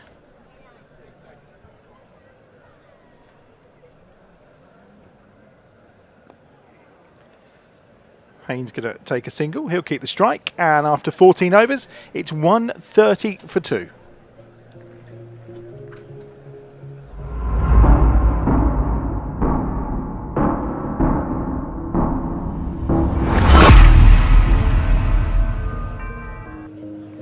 A long conversation there between Joe Clark and Tom Moores as to where they go next, I think. No one's actually been told that they're bowling, and it's Daniel Sams they've decided. I mean, look, I'm not going to be too critical, but I think if I was a bowler, I'd want to know more than at this point where they go, all right, it's you. Yes. I think Joe Clark's in a little bit of two minds here as to which direction he moves in. Well, especially if you've been standing on the probably the deepest part of the ground, as Daniel Sams was patrolling that boundary. To be summoned from the best part of, 100 yards or so, yeah. Also, in terms of just getting your mind right and your preparation, and, people like to know, oh, yeah, you're having the next at that end, as opposed to, oh, well, let's have a quick chat. Who's it going to be? Oh, you. Yeah, we'll see how he gets on. He may be magnificent, who knows, but... Feels a sensible move from a Notts perspective, at any rate. It's they've got that wicket in the last over. Can they make a couple more inroads? And if anyone is likely to do that, even though Sams is wicketless so far, his opening couple of overs were pretty tight. Yeah, it's not been a great day for bowlers, has it? We haven't seen too many wickets go across the two matches today. It looks like such a very good batting track. Hain will pull Sams into the leg side for 1. It may be the arrival of Hain is what prompted the debate as to who was going to bowl next. trying to work out the best option. So Mosley here on 44. At this point, you feel probably he continues to swing, maybe even swings a little bit more after the departure of Latham. 44 from 33. You'd imagine so, yeah.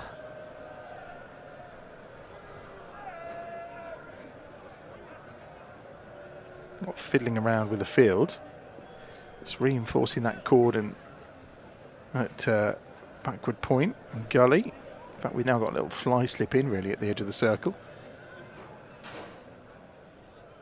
It was very wide. He's reached for that and he'll get one more to the total. Harrison is on fielding duty. Well, maybe they'll try and sneak another over from Harrison, given that he was taken to the cleaners, of course, by Latham. But with Latham being out, maybe they'll give Harrison one more. Yeah. As they juggle around to reach their 20. Crowd getting very vocal, which is always good. It is a good crowd for a Saturday afternoon. Looks busy out there in the bowl for sure. 132 for 2.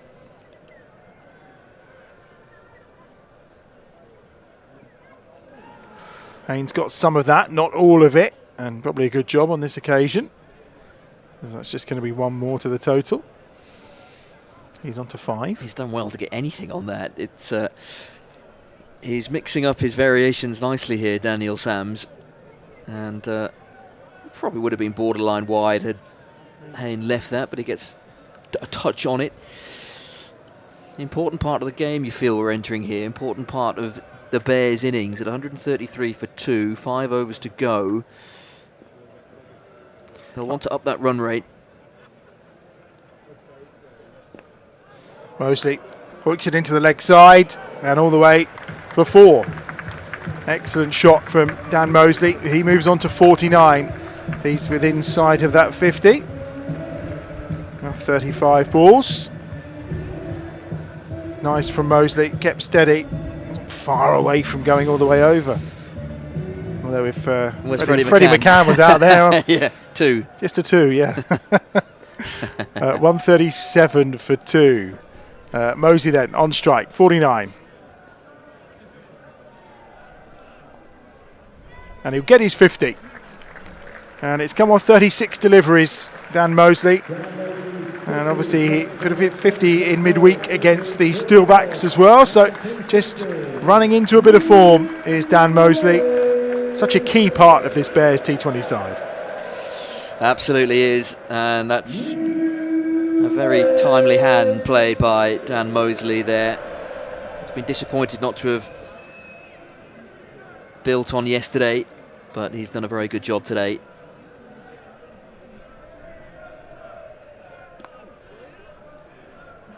Plenty of bat on that from Sam Hay, but just one more to the total, and that's the end of the over. 139 for 2 from 15 overs. Must just say congratulations as well to Sam Hay and his wife Sophie. They're expecting a little boy, which is lovely to see. I saw that on social media yesterday, so congratulations. Congrats, Sam. So they got married last winter, and baby on the way. I just noticed on Dan Mosley there, he's got 2 handprints on his bottom. You know, like when someone's put their hands on paint. Oh, yeah. But I'm trying to work out who's touched his bottom. I can only assume that when he dived earlier, he maybe got them dirty and then decided to rub them. But it looks like someone's been touching his posterior. It does. It's going to be Patterson White who's into the attack. 139 for 2 as things stand. Sam Haynes has tried to sweep. Oh, and he's gone. He's out LBW. And Patterson White strikes again. A second wicket for him. And Sam Haynes on the way just to run a ball 6. And it'll dent that magnificent average he's got against Notts. But it looks like George Garton is going to be the next batter coming in to join Dan Mosley with 5 overs to go. And this dynamic batting order that the Bears have, and Garton, who's been striking it very well, looks like he's on his way. 139 for 3. Yeah, straight through Sam. There's a bail on the floor, so I wonder, did this just sneak through, or was it taken by? Yeah, I think it does. Is bowled him, actually. It's gone straight. It did. But I don't think Patterson White saw it. I think he appealed for the LBW, and then I think the umpire was giving the LBW anyway. To be fair, because he put the finger up, which you don't tend to do for a bowled, do you? no. Anyway, here George is- Garton yeah, then. George So ahead Garton. of Moeen Ali, ahead of Ed Barnard, who you thought of Kai Smith, ahead of yeah. Kai Smith. I mean, look, I get 5 overs to go. Moeen has taken time to settle in. He's not in the form where he comes out and literally just starts swinging. Garton looks like he can come out, see a ball, and smash it for 6. Yeah. So I kind of get the theory. It's like we said earlier about impacting a game. As I said, he can come out and just smash it for 6. What more could you want from George Garton, eh? It's an inspired batting change. He's just doing his job. Well, that's isn't he? exactly it. Yeah. It must be great if you've been. Go on, George. Just go out and swing the bat. Don't worry about losing your wicket. We've got plenty behind you. Just go and Just go and swing. I think it's interesting, but I think it does him wonders when it comes to the bowling as well, because if he goes out there and smashes some runs, he's a real confidence bowler. And when he's done that and made that impact, I think it kind of makes him feel a little bit more comfortable. Let's see how Patterson White can respond. Well, he's been reversed around the corner just for a single. We do like players who hit their first ball for 6, don't we, Aaron? We certainly do, and yeah, I'm loving this approach from George Garton so far this season. So he's been striking at 214, includes 10 fours, and that was his 5th, 6th of the campaign already. So yeah, I really like this. It's inspired, to be honest. Out from of the how Bears. many runs? Sorry, just out of curiosity. So before this, he had 73 runs, so he's now on 80. And 30 of those have come in 6s. Okay, that's Pretty good. Yep. That is pretty good. That's what you want from him, isn't it? Because I think everyone would look and be going, well, why is Moeen not coming in? Barnard got 67 last night. Why is he not coming in? Well, it's where's the match? How long is left? What do you need? Yeah. Who's the batter that best fits what you require? And that's why I feel a little bit for Sam Hain, if I'm honest. There's nothing on that from Garton, who's tried to cart that as well. Because that situation wasn't really built for Sam Hain, I don't think. But No. he needs to become again where there's kind of 12 or 13 overs to go for me. But the opportunity wasn't there for that today. Last ball of the over from Patterson White. It's pulled and he's gone. So Garton is on his way. Well, it was short but sweet. He's gone for 7. Catch taken in the deep. And Patterson White has somehow got 3 wickets for 13 runs from his 2 overs so far. And that completes the over. Garton's frustrated. And let's see where the Bears go to next. I think it's Ed Barnard who's on his way in. So 147 for 4 with 4 overs remaining. Yes, always had a feel that he'd be here for a good time and not a long time. George Garton, he got a lot of it, but got too much of it. Straight into the hands and nicely taken. So Ed Barnard in next. He is. Barnard, who was in terrific form last night with his best score, 67. He scored in the victory against Yorkshire, and it was late runs to post that total. We're in a scenario now, 147 for 4 with 4 overs to go. There's over 20,000 of you watching him right now. Thanks for joining us on Bears TV. Don't forget, if you have joined us, to click on like the stream. We love to try and better our totals every time. It'll be fantastic if you lot, you know what they used to say, Bruce Forsyth used to say, you're the best audience we've had yet. Well, prove it by liking the stream. It would be handy. George Garton, well, 6 and a single will do the job, won't it? 7 runs. Yep. He scored off 3 balls. Barnard's in. Mose is on strike. Pennington's back into the attack. I think in a minute we may see what we think total-wise and see who's feeling adventurous amongst us 3 in terms of what the Bears might post. That's a lovely shot from Dan Mose. He's tried to find the gap. He's not quite done it. There is a slip of the fielder, though, and they will get back for 2. And the score moves on to 149 for 4. Aaron, what are you thinking? We've got, what have we got? 23 balls to go. I'll go 185. Okay. Chris? I'm going to go for 178. Oh, wow. Okay, I'm going 198. Oh. I think they're going to have a field day in these last few balls, but, we'll see. Yeah. 2 off the first ball of the over. Mosey comes down. I need to make some contact, but he was very adventurous there. I'm clearly the more optimistic. Well, I think it's fair to say, based on our predictions in the first game, that it's not our forte. So No. This is true. So we were fairly, well, not fairly, we were way off the mark in the first game where we were all underclubbed severely. So we did. I was the other way last time. I You very were. much underclubbed. I may have overclubbed this time, but we'll see. Pennington in. Mosley slashes it away straight to the fielder, and he's on his way. And the catch taken by Joe Clark, and Mosley's gone for 53, and it's 149 for 5.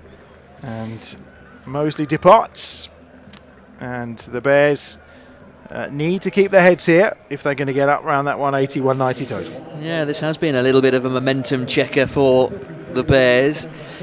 Quick clatter of wickets, losing Hayne, losing Garton, and now losing Mosley, who was very well set, very well played, 53. Toe ender, wasn't it? Didn't really get all of that. Simple enough catch for the skipper.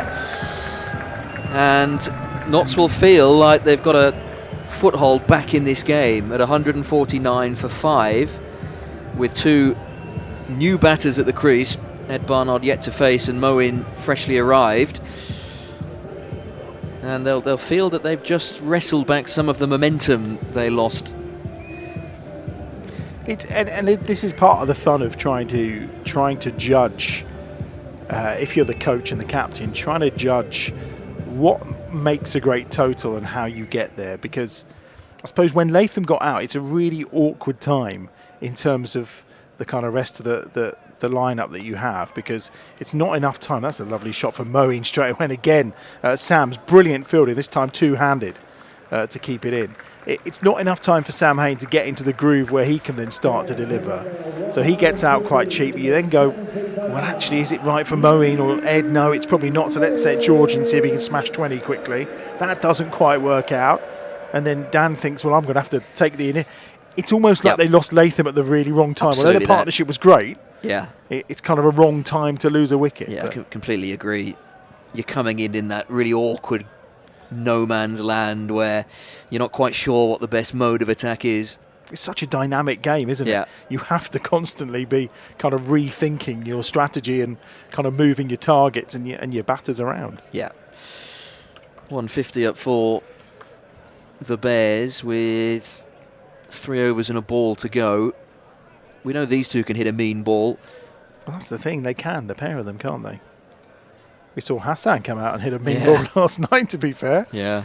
I must be honest, every time I've seen him so far this season, that wasn't on my bingo card. No. Hassan flailing the ball to the boundary ropes, but again, Moeen not quite got all of that. Just 1 more to the total. End of the over, decent over, just 5 from it from Pennington. And the wicket of Mosley as well, 152 for 5 after 17 overs. And hey Jude time already, wow. It comes around quick, doesn't it? It does. The sun's starting to dip, so part of the ground in shadow as well. For some, it's been a long day out there if they were here earlier on to enjoy Joel Corrie, part of Midlands Mania today, and the first fixture of the day, which obviously took place between the Falcons and the Leicestershire Foxes, with the Falcons victorious by 7 wickets. Almost 400 runs scored in that game earlier today. What can the Bears post here? I think you all went for somewhere between 175 and 200 was the key vote in the poll that we held earlier on the stream. 3 overs to go, 152 for 5, and no surprise, Patterson White's going to continue 3 for 13 so far. Great figures. Well, Moeen's tried to cart him out the ground, and I think Moeen has carted him, not quite out the ground, but in the direction of the Hollies for 6. Certainly didn't get all of it, but he got enough to clear the ropes. Terrific shot. They did seem to hang in the air for an awfully long time, but in the end cleared the rope quite comfortably. Key part of the game, this, isn't it? You often hear teams, losing teams at this stage, say, oh, I think we were maybe 20-30 runs short. Well, there is a chance for the Bears to get that 20-30.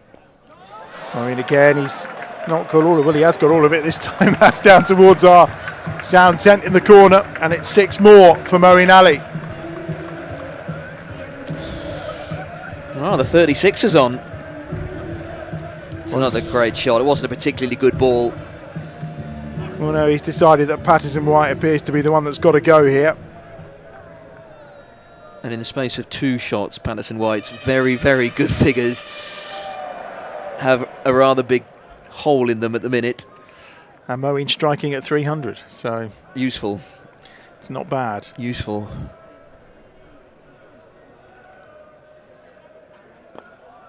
Flatter, tighter into the stumps this time as well from Patterson White. And just 1 to the total for Moeen this time. 165 for 5. I feel like Ed Barnard's been out there for about 20 minutes. He's yet to face a ball. Yeah, no, he hasn't faced anything as yet. Partnership of 16, and all of them have come from the bat of Moeen Ali so far. Here is Barnard on strike then. Run rate up around like 9.4. So if things carry on like this, a total up around 180, 190 is certainly on the cards for the Bears. Barnard straight down, and a lovely shot for 4. Great use of the feet. That's just a very good cricket shot. Nothing fancy, no danger. Just lovely from Ed Barnard. Lovely stroke, he said it, Adam, absolutely. Nice high elbows, getting to the pitch, driving through. He'll be feeling very good after last night's efforts. 2 balls of over 18 to come. Down he comes again. Outside half of the bat this time. And it's 1 more to the total. Really good over this. 18 from it so far. There's 1 ball remaining. 170 for 5. My optimistic 190 odd is slightly inside, yeah, you know. Yeah, it's not a bad shout, you know. Well, it is when Moeen's doing that. He's got all of this one. Sams is there just watching it fly over, and he does. All the way for 6. A third 6 in the over for Moeen Ali. He moves on to 22 off 7, and it's 176 for 5 with 2 overs remaining. It's another outstanding shot, isn't it, from Moeen? So often the man for, well, crisis it absolutely isn't, but he is playing an excellent cameo here, Moeen Ali, coming in and doing exactly what Alex Davis and the Bears needed him to do. Clatter of wickets, a little bit of pressure on. Not that you'd know it when Moeen's at the crease, does everything with this brilliant, effortless nature of his, and that is, well, that's an excellent Bears over, isn't it? And that's put the pressure right back on Notts. 176 for 5, 2 overs to go, and yeah, I'd say 200 suddenly has come screaming into view. Well, 24 off that over. I mean, that's the kind of magic that you want. We saw an over like that earlier on for the Foxes against the Falcons. I mean, it didn't really do them any good in the end. No. But those kind of overs do change games. And 2 or 3 of those overs certainly do change games. So 176 for 5. Barnard's turn now against the economical Sams. He's almost hacked onto his own stumps. Sams with his left arm is just tucking that one outside the off stump. It's been a bit unfortunate, Daniel Sams, to have a 0 by his name in the wickets column. He has been very good. Opening couple of overs were right on the money. Seems to be the story of his season so far in terms of not taking wickets, and going around 8 and over today. It's been about 10 so far, I think. So it's an improved performance. Barnard's clobbered that, and when he clobbers something, it stays hit. That's a magnificent 6 from Ed Barnard over mid-wicket. And Barnard's off again. 11 from 4, 182 for 5. Healthy sound off the bat, wasn't it? You didn't have to look where that had gone. You could just hear that it was whistling over the rope for 6. Banged in, sitting up nicely. Swish of the bat. 6 runs and very nearly taking out. I'm talking about our camera woman. That's for sure. That's back down the ground for 4. Is that? It's going all the way. It's a brilliant shot. Beautifully placed by Ed Barnard. And he's taken 10 off the last 2 balls. 186 for 5. Outstanding. Outstanding. He's in very, very good nick, Ed Barnard. We had a great start to the Red Bull campaign as well, and he's just carried it on into this blast. When given the opportunity, Terrific county cricketer, Barnard. How's Sam's going to respond? Again, it's a slower ball. Clever from Daniel Sams. Ducked outside the off stump. Took all the pace off it. Yeah, slower, wider. Barnard on the stretch couldn't quite get there. He was through the shot already, wasn't Yeah. he? He was brave swishes of the bat. So 2 balls to go in this, the 19th over. 186 for 5.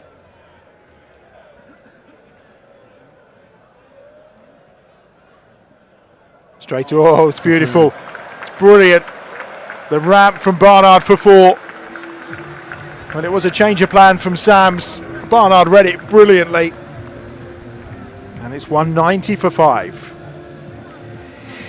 Such a dynamic batting lineup the Bears have, and you said it earlier, Adam, that there's a player for every situation, it feels like.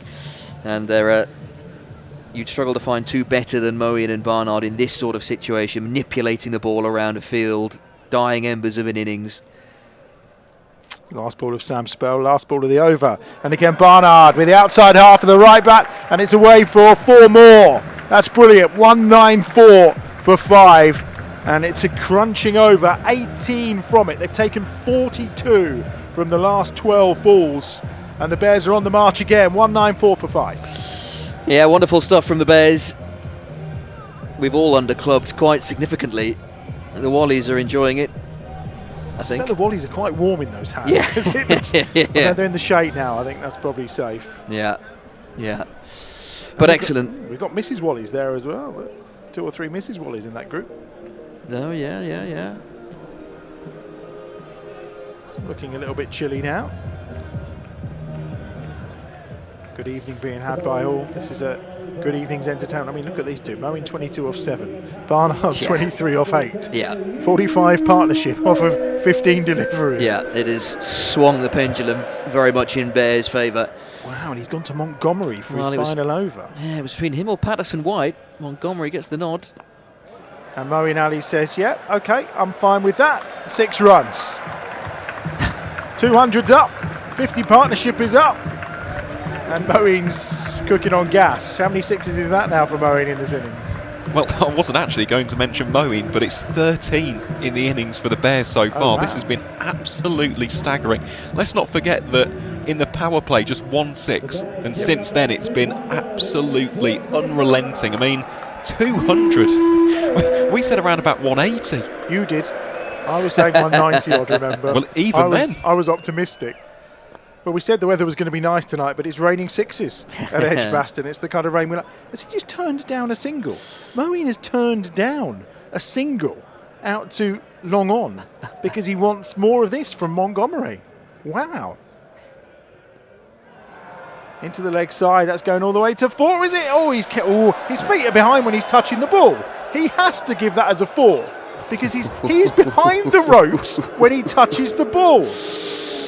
No wonder there's booing. And Moeen Ali's just made that point as well. He wasn't inside the ropes, was he? It certainly didn't look like it. Oh dear, oh dear. Let's have a look at the replay quickly. Oh, I think we can because Montgomery's coming in to bowl. And it's carved away this time. And it's carved away 4. That is 4 4 runs. It is 4 more for Moeen. They got 2 off the previous ball. 206 for 5. They're loving it. And we're all loving it. Moeen's on fire. It was a pretty good decision to turn down the single in the end. I'm not sure what Ed Barnard's thinking at the other end, but yeah, Moeen's decided, no, Montgomery is mine. Oh, he's bowled him. Leg stump. And Moeen's on his way. Montgomery strikes back, but 34 off of 12 balls for Moeen Ali. I think he'll take that. 206 for 6. So 206 for, yes, it is for 6 as Moeen's on his way. And here comes Hassan for the final ball as well. Hassan's on his way. Yeah, Montgomery gets his man eventually, but not after Moeen's added a very tidy 34 from 12, just a straightforward hit and a miss from Moeen Ali, missing a straight one, but what a good hand he's played. and to take the Bears beyond 200 is some effort given the predicament they were in when Sam Hain departed. And we'll see what Hassan can do with, barring any extras, one final ball of the innings. Yep, 206 for 6. And he's going to go round to Hassan Ali. What's he got to offer? He was in fine fettle with the bat last night, and this time around he's just hacked that one up in the air. Montgomery's thinking he's taking a cotton bowled, and he does. Hassan's on his way for naught, and the innings concludes with the Bears 206 for 7. Barnard 23 not out.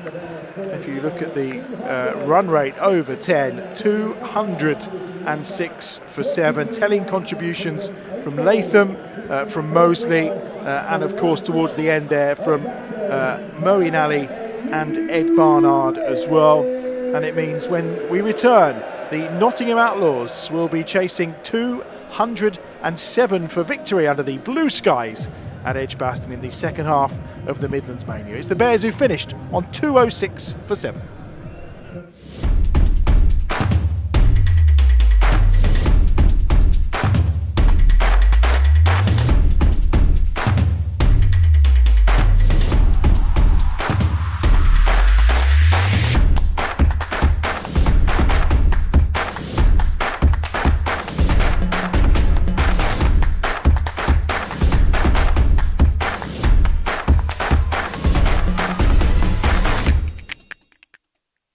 Every great team has its unsung heroes. The all-rounders, the heavy lifters, putting their organisation on the map. We're talking about you, the humble IT engineer, supporting EdgBLASTon across the season. They're the ones delivering, day after day.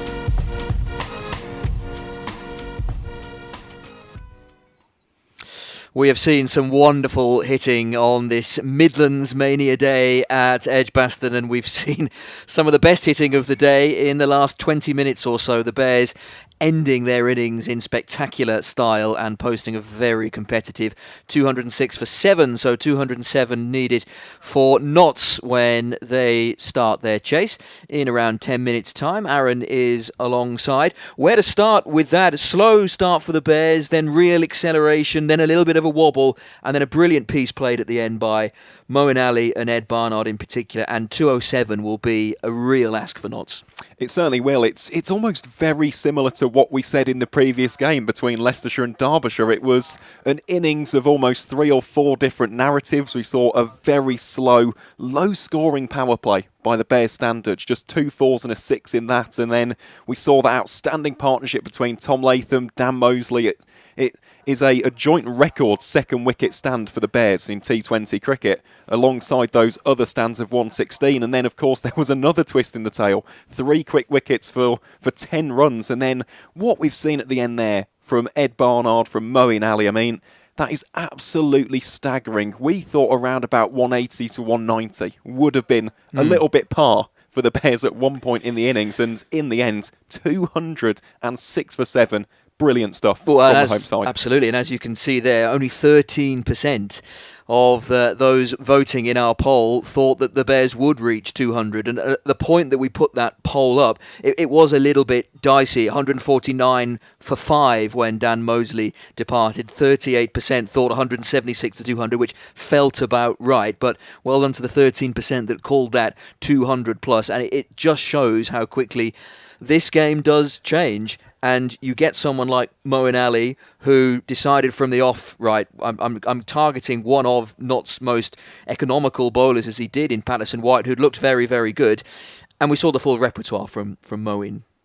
We certainly did, yeah, especially the sixes, and you described it as effortless. I usually describe Moeen Ali as languid. It's one of my favourite words, and it just feels like a Moeen Ali description. Everything that he touched turned to pure gold this evening and tried to absolutely take the spin out of the attack, especially Patterson White, who up until that point was looking very dangerous. I mean, when we get to the highlights, it was absolutely wonderful to see. Yeah, absolutely. Tom Latham started it with a very nice 69 from 39, 6 fours and 4 sixes. After the Bears got off to a sticky start, the skipper going there, Alex Davis, just a little bit cramped for room there. Fayan Ahmed, great moment for him on debut. Certainly was, yep. Nottinghamshire's youngest ever T20 debutant, and that is a moment which will live with him for the rest of his career.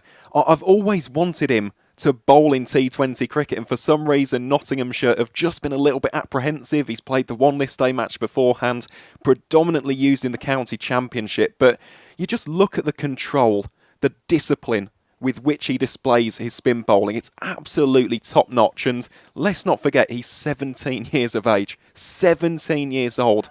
It's staggering, to be honest. This was a moment that did bring some controversy, with Freddie McCann doing the fielding, and it looked like from that angle that it went for 6, but the umpire signalled 4, presumably on the back of Freddie McCann just here, indicating that it was 4. Now, he's running at pace, he might not have seen it, he may have genuinely thought it went the right side of the rope as far as Notts are concerned, but it was a moment that certainly got the fans in that part of EdgBLASTon their tongues wagging, because they certainly felt it was 6. Well, they did, but in the end, thankfully for the Bears, it doesn't seem to have cost much, to be honest. I mean, we're seeing some of these shots, Tom Latham and Dan Mosley, class with a capital C, and that's some really good fielding there from Dan Sams. It's something which he's renowned for in the Big Bash, always does that for the Sydney Thunder, and how about that for a strike from Tom Latham? Went miles into the air, and then in the end, great catch. But it was an excellent innings, wasn't it, from the Kiwi opener? Set the foundation, it was his high score in a Bears shirt, and up until that point, again, it was similar to what we spoke about with Moeen Ali.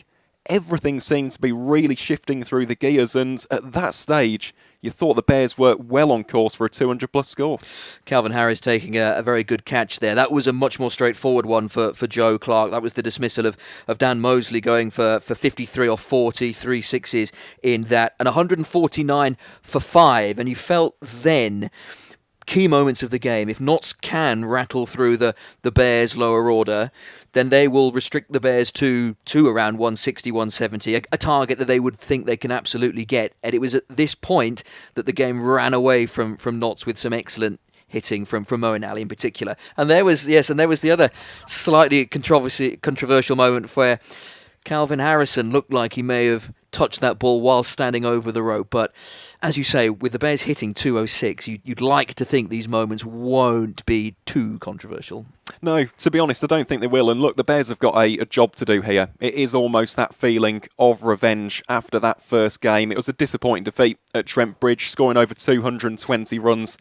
As a bowling unit, you've got to defend that. Okay, there's no excuses, especially for a side who have dominated the North Group, want to win this competition, not won it since 2014. It's crucial to win this game tonight, not just to send a message to Notts, of course, and almost get that little bit of revenge for the previous encounter, but of course to the rest of the North Group. If the Bears win tonight, they're in the top 3. Yep. And that would be absolutely massive at this stage. So we're just seeing the players re-entering the field of play. It will, of course, be the Bears to bowl here. I imagine it will be George Garton to bowl the first over. And yeah, in terms of your gut feel, Chris, before I depart and make way for the brilliant Adam Bridge, in terms of how you think this run chase will go, how do you see this personally? Well, you'd put the Bears as favourites, no question. I think any time you see a score of 200 plus, you have to feel that is a more than competitive total. We know there have been plenty of runs this evening and this afternoon at EdgBLASTon. It's always a very, very good-looking pitch. It's always a very high-scoring venue. So Notts will feel that they have a chance. But as mentioned before, before the first bowl was bowled, not of old, when you had Alex Hales right in his prime, when Ben Duckett was part of the lineup when he's not with England, you fancied them more there. That's not to say the likes of Joe Clark and Lyndon James opening up cannot make hay.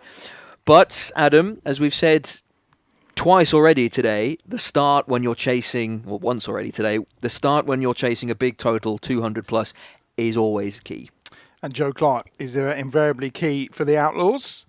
And George Garton will get us underway. And the sound in the arena extra special this evening.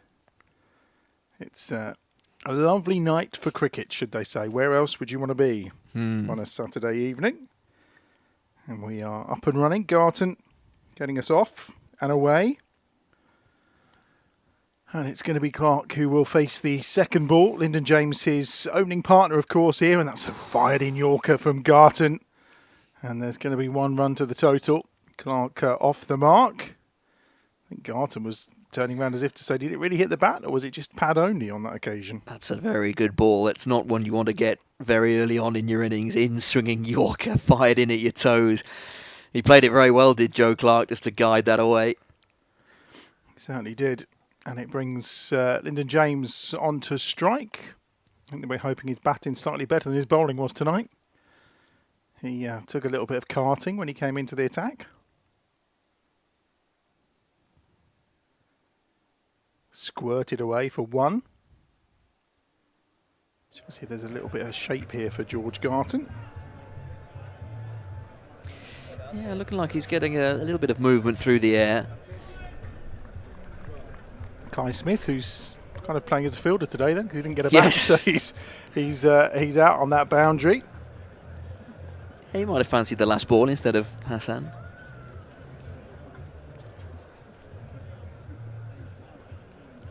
Bit wide from George Garton, but within the boundaries, just about. It pitched just inside. Fancy he'll get more than the 1 over he got last night, but we'll see. He started well here last week, to be fair. Had a couple of overs, got a nice caught and bowled. Made a telling contribution into last weekend's victory against Derbyshire. Ooh, a little bit of shape there, gets the better of Joe Clark, who is so important to this not side. Invariably, if Clark bats well, then the Outlaws tend to do quite well. Yeah. As we mentioned, when these sides met earlier on in the season, Clark instrumental. Him and Jack Haynes in that high-scoring battle over at Trent Bridge. Played well last night at Trent Bridge in a losing cause for Notts against Derbyshire. Captain likes to lead by example. He's picked that one off of off stump and doesn't even think about running because he's clubbed it down the ground for 4. And a first boundary and the end of Garton's over. He's just looking to get out of that whirl and ends up conceding a 4. And 6 is the score at the end then of the first over. Yeah, that was looking like a very tidy first over for George Garton, that boundary at the end. Just taking the gloss off what was a very good start. But they'll need more than this, Notts, if they're to get close to the 207 they require. Yeah, Hassan Ali's got the new ball. Ed Barnard had it at the far end last week in the game against Derbyshire, but on this occasion it is Hassan Ali who's going to open up. Hat-trick hero, of course. What a moment that was. 6 wickets in the match. Almost took a hat-trick midweek as well. He's got the knack as Hassan. And he's into Lyndon James this time. Brilliant bit of fielding on the ropes by Dan Mosley. 1 more to the total. These new big shades seem to be in fashion. Yeah, Dan Mosley's got them on his cap, hasn't he? We've gone from the kind of wraparounds. We're now going for these big That's right. affairs. Fancy a pair? Not really.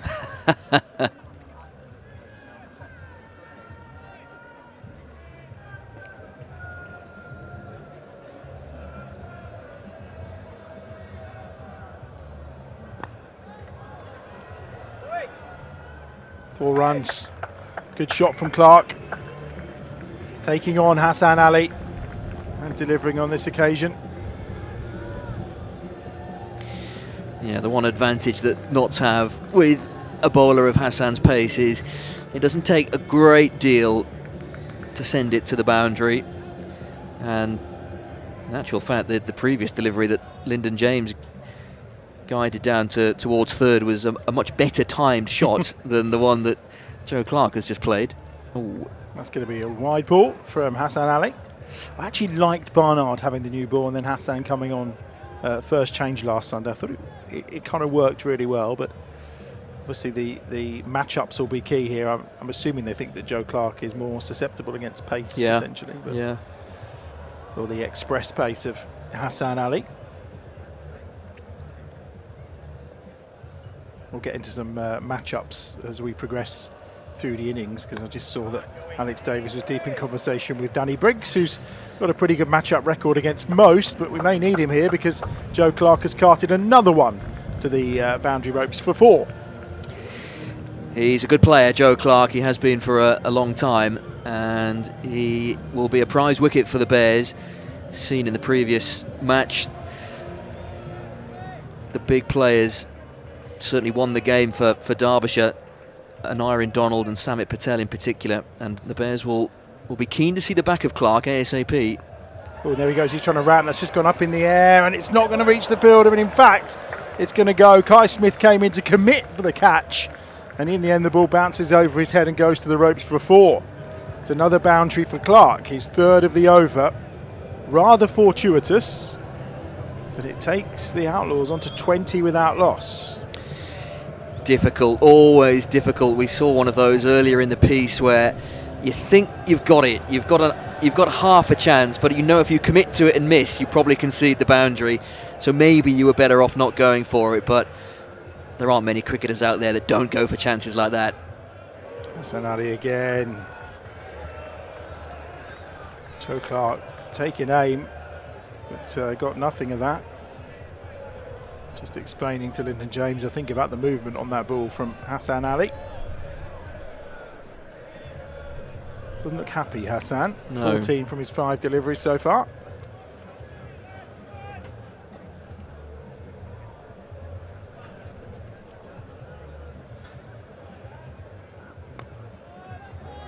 Oh, just couldn't quite get to that. Hammered into the ground. It's one more. It's 15 off the over from Hassan Ali. 21 without loss after 2 overs. Every great team has its unsung heroes. The all-rounders, the heavy lifters, putting their organisation on the map. We're talking about you, the humble IT engineer, supporting EdgBLASTon across the season. They're the ones delivering, day after day.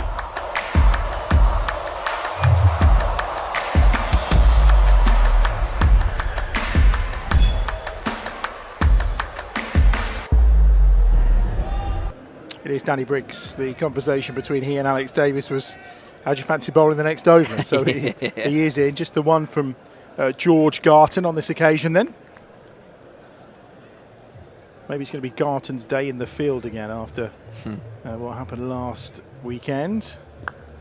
Bit of room made by Clark, and there's no run. 5 catches last weekend for George Garton against Derbyshire, which at the time we thought was pretty good, but turns out that's a T20 record. Swept away by Clark for 4, just straying onto the pads of Joe Clark, Danny Briggs, and he's penalised. So yeah, so 5-2 in the blast overall, that's a record. Is it a record individually for the Bears as well?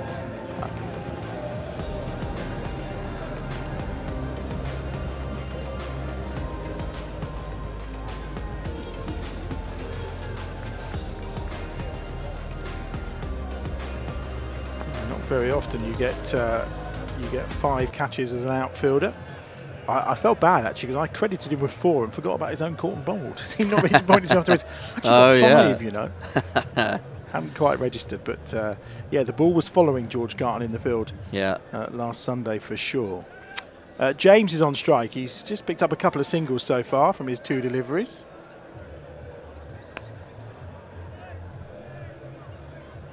One more to the total.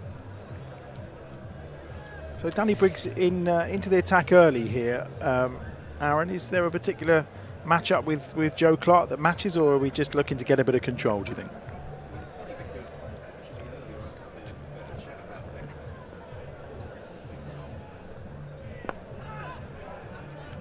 Tries of catch it, but it was on the bounce to Tom Latham.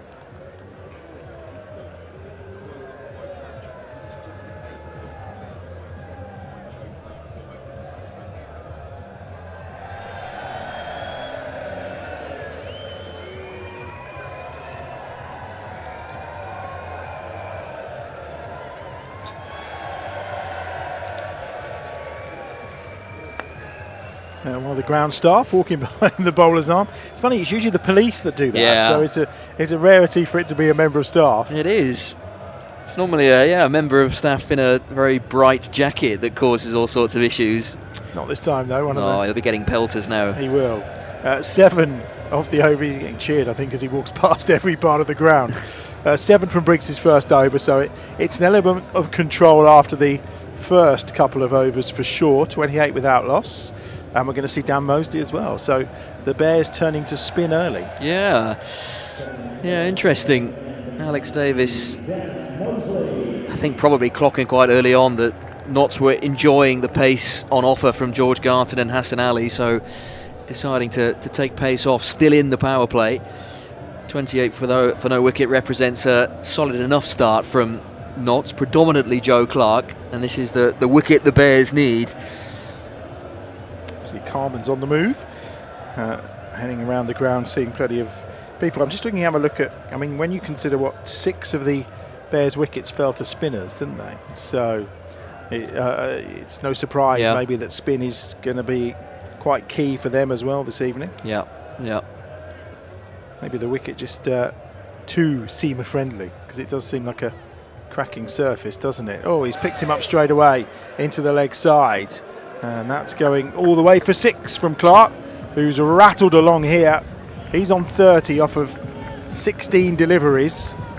And the Outlaws are 34 without loss, and we've only had 3.1 overs. I think we can put that down to a loosener from Dan Mosley there.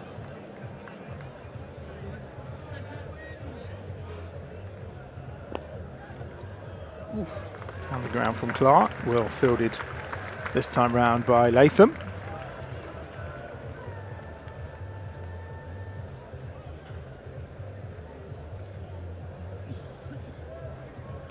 Is that going to be out? Is that? It is out. He's gone.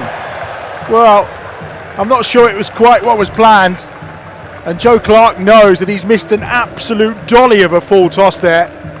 And it's ended up getting him out LBW. Doesn't matter how he's gone. He's gone. Clark's on his way for 30. And the Bears have struck 34 for 1.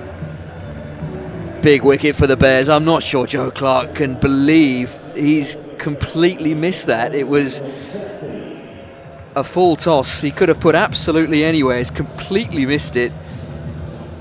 Chuntering to himself, presumably more annoyed at himself than the decision, because it looked like it was bang in front. Yeah, there's no argument. It's a full toss, isn't it? And he's just missed it. Yeah.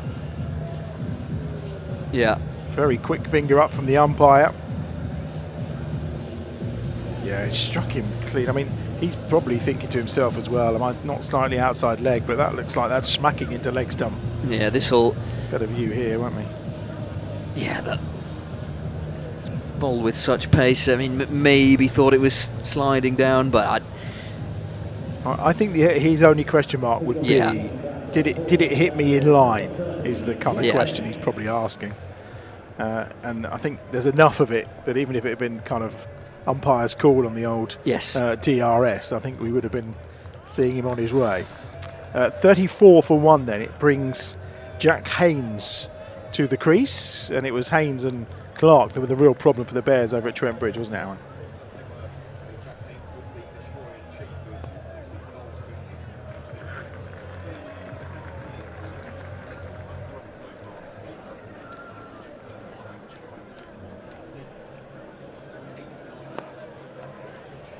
He's going to take a quick single here.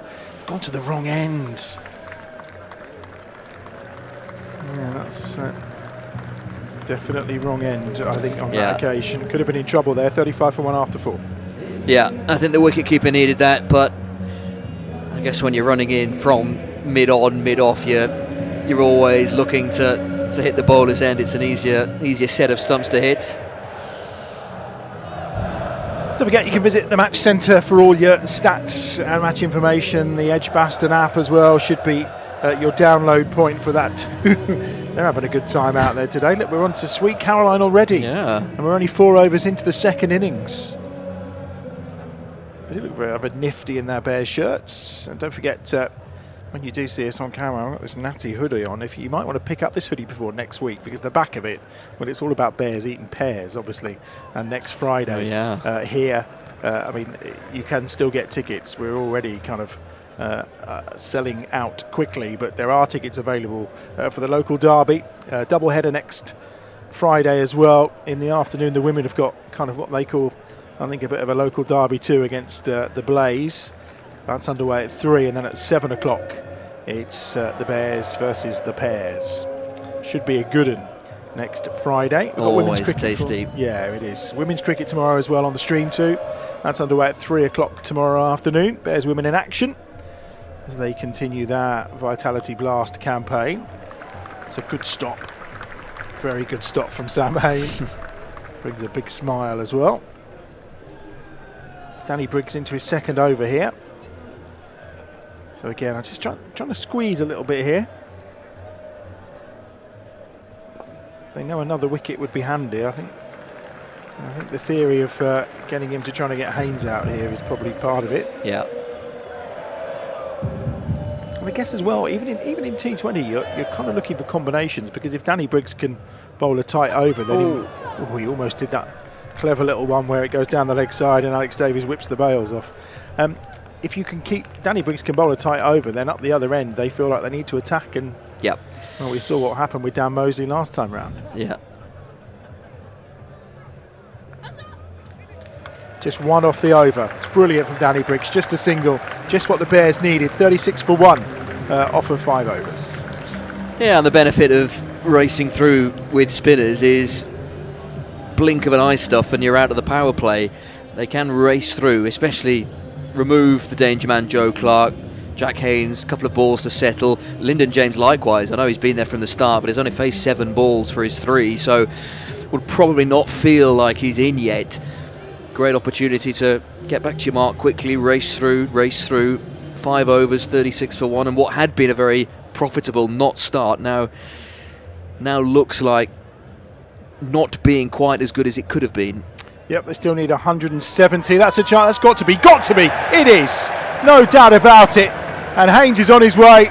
And again, fired in from Dan Mosley. Well, he scored a 50 earlier. He's got the 2 danger men out for the Outlaws already here. Fired in at the stumps, and there was no doubt about it. Absolutely plumb. And Haynes is on his way. Mosley has a second, and it's 36 for 2. Yep, can't keep him out of the game, Dan Mosley. He's putting his name into the player of the game hat for sure with that excellent knock with the bat, and he is doing the business with the ball. The LBW merchant and Lyndon James, Jack Haynes has to trudge mournfully back to the Notts dugout. First LBW, not quite as clear cut. That one certainly looked like he was in front. And this, I'm sure, will tell us. Yeah, struck on the toe. Not sure there's too much doubt about that one. No, I think Dan Mosley, Alex Davies were raised celebrating already. Well, I think he's just caught Kai Smith on the head as well in a very bizarre high five. But he's got his man. McCann's the new batsman, 36 for 2.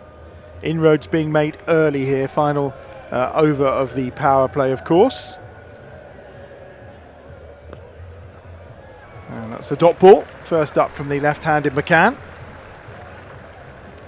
Perfect start to the over. So Briggs and Mosley doing the job here.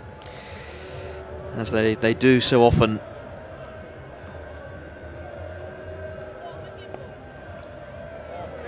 It's a good shot, that. It's going to be 4. McCann's off and running. Yeah, and you're getting to that stage certainly, and Joe Clark had a very similar predicament, and Alex Davis has it now as what to do. Mosley's has got through 2, Briggs keeping it tight at the other end. You keep them going in order to win the game here and now and really rip through this Notts side, or do you leave them be for a little bit? Well, you probably start having a little look at Moeen and maybe Jake Lintott as well. Yeah, it's not bad options to have, are they? And Barnard is still available if required. So I think this he's got plenty of options to choose from, hasn't he? Yeah.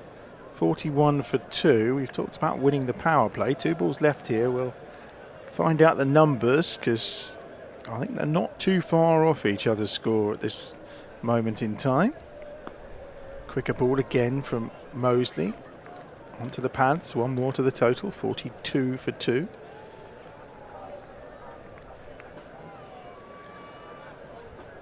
Six off the over. And the wicket as well, so 1 more ball to come. McCann's on strike. Quite a tall figure. Turned off the legs, and that's going to go all the way to the ropes. Yeah, good shot from McCann. He moves on to 9, and the Outlaws finish their power play. And they have 46 for 2. And Aaron, in terms of comparison, what we got? Response, I suppose, Notts 46 for 2, so they've lost that extra wicket. However, they are ahead in the runs metric, and if you are superstitious, you're a fan of that kind of omen, every single team who has led in the power play comparison so far this season at EdgBLASTon has gone on to win the game. So will that play a part tonight? Who knows? Or can the Bears put a swift end? Let's find out. Let's find out indeed. Ed Barnard is coming into the attack from the pavilion end. So we talked about all the choices, but Barnard gets the nod. Ed Barnard gets the nod. It's funny what Aaron said there, because it doesn't feel like Notts are ahead of the game. It feels like the Bears are in control, even though they've got more runs on the board. It was at this point, of course, in the Bears' innings that we saw some real acceleration from Tom Latham in particular. Barnard, and that's a brilliant stop by Danny Briggs. Dot ball. James remains on strike, 46 for 2. So an 11.5 is that required run rate as things stand.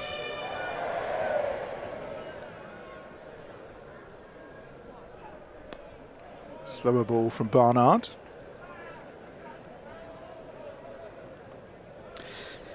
And this is where the Bears will utilise, you'd think, a bit of scoreboard pressure. Not still 159 shy of where they need to be.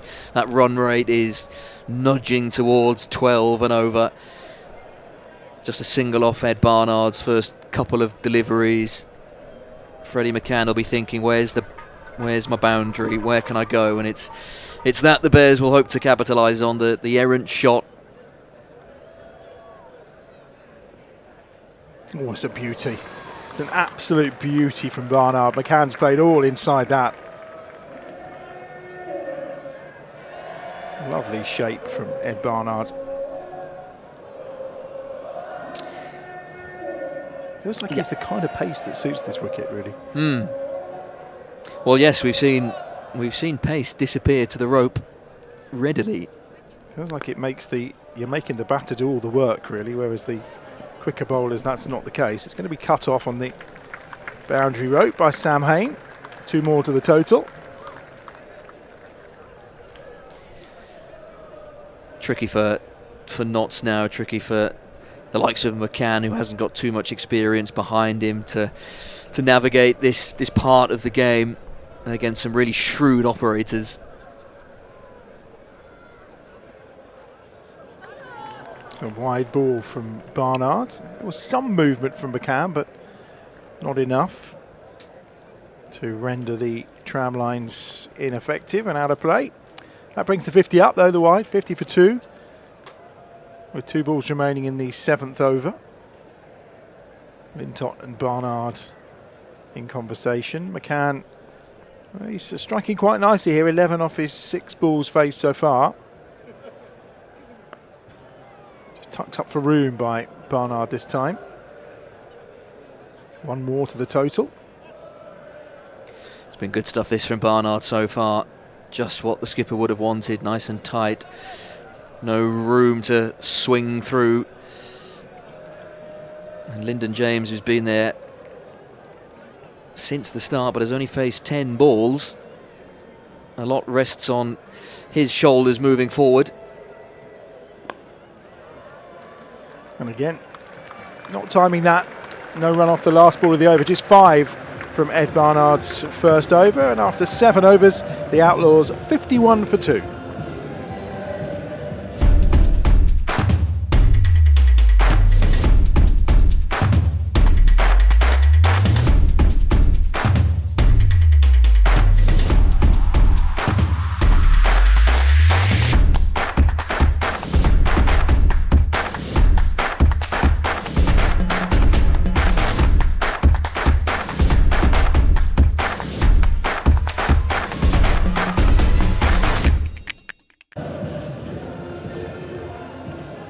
If you have a look in the chat below the stream, there is a poll that's running. Obviously, you voted in your huge numbers in the first innings.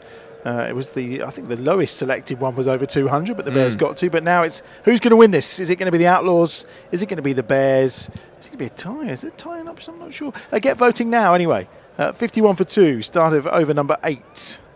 Oh, he's missed it, and Lintot's got him stumped, has he? No, the umpire says he held his ground. Brilliant first ball from Jake Lintott. Terrific work behind the stumps from Davo. But nothing doing from the square leg umpire. No, the reaction of Alex Davis was, I've got my man. It did look like he'd come quite a long way down. We'll get a hint of where he was. Oh, no, maybe he just kept that left foot grounded. I think he lifted it for a moment. It's just for a moment, which is probably when Davo thought he had him. Cut away. It's a good shot, that, actually, from a decent ball. It's an excellent stop as well on the boundary rope. Very well fielded by Ed Barnard. Who else? All action cricketer. Yeah. Yeah, good stop. One more to the total. Or 2, actually, should I say, because McCann is still on strike. 53 for 2. Comes down to Lintott and carves him away over the ropes for 6 runs. Moves on to 20 and the score to 59 for 2. 23-run partnership off 14 for these two. Good shot, good use of the feet. Nice strike through the ball. Wonder if that might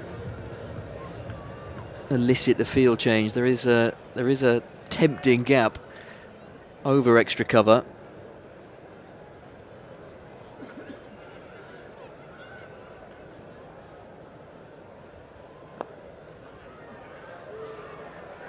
I think he's picked out the gap well there.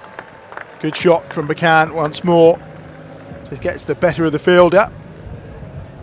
And Lintott under a little pressure here. 12 off his first 4 balls.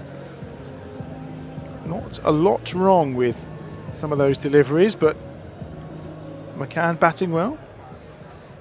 No, it's another very good shot. A bit of thinking for Jake Lintott now. He's usually very good in these scenarios when it becomes a battle and the way he responds.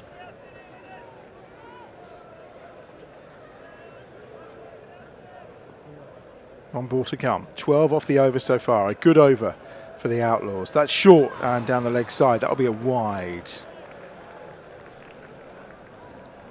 One more to the total. I don't know what Davo's done there. Yeah, as he skipped across. Done something to his left knee. Good thing is they have got Kai Smith in the outfield, obviously, the other keeper. Fielded by Moeen. And that's just 1 to the total to conclude the over. So 8 overs gone. And the Bears 65 for 2. Aaron, where exactly at this point were the Outlaws?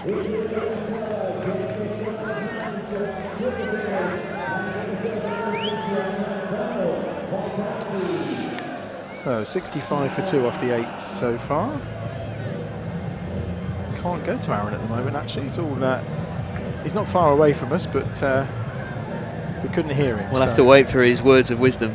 They'll be worth the wait. I was going to say, yeah. That will be worth the wait indeed. So as we were saying, comparison-wise, the Outlaws 65 for 2. The Bears at that point 52 for 1 after 8 overs. So the rebuild was on at that point for the Bears after a tough power play, but Notts just have the slight advantage after 8 overs. So Moeen is into the attack from this pavilion end. He deserves a lot of credit, Freddie McCann. He came in with Notts in a little bit of bother, having lost their influential skipper Joe Clark, but he's done more than just steady the ship. He's kept the score ticking along nicely.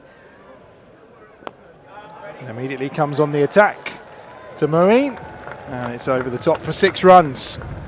Fairly effortless as well from McCann. 71 for 2. Partnership now 35. I think the feeling would have been get rid of the dangerous Clark. Notts 2 down when they lost Jack Haynes as well. You've lost 2 dangerous players, 2 men that tormented Bears in the first game, and now okay, we've done the hard work, but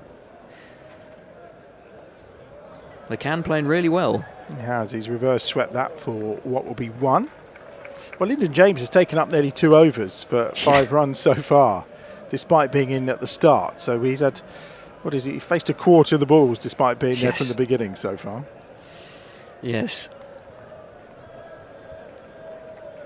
See what he can do here. He might think, no, I'm the one that has to be here right at the end, so I'll keep rotating the strike. He decides to come down the wicket, and he's hit a good shot through the covers there for 4. Chase was on, but Barnard couldn't get there. Good use of the feet again, this time from Lyndon James. Yeah, the Bears in a little bit of a quandary here. They still have plenty of runs in which to defend, but Notts are ticking along nicely here. 11 off Moeen's first 3 deliveries.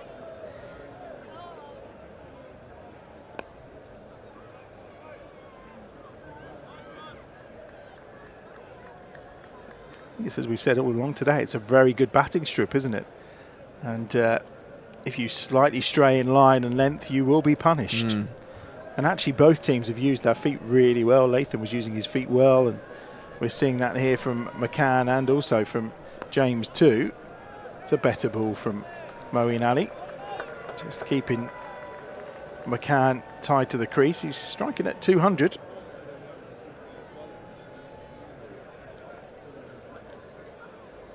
Oh, he struck him on the pad, he's out!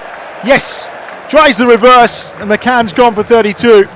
And Moeen strikes a 3rd LBW of the innings for the Bears.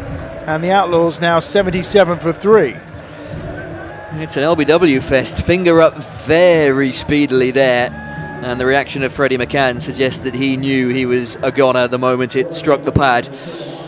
And just when you felt Notts were putting themselves in a position to really threaten, the Bears take another very important wicket. Played well, McCann, for his 32 off 17 balls, but what had been an expensive Moeen over had a very good end for the Bears. And yeah, that looked like it was turning into middle and off. Moeen knew, and so did the umpire. Yeah, it's one of those when you're playing those kind of shots, you kind of accept if you miss, then the chances are they were going to hit. So Moeen strikes. A couple for Mosley, a wicket for Moeen as well. And it's 3 down for the Outlaws. And it's going to be Danny Briggs who's going to have a go from the opposite end this time, from the City end. Moeen striking once more. Briggs carted 7 off the first over, but just 1 off his second, and he's into the attack now, and it's Lyndon James, again, who's using his feet well. The new batsman, by the way, Tom Moores, has made his way to the crease for the Outlaws. Run rate edging up towards 12 and over as we head towards the halfway stage.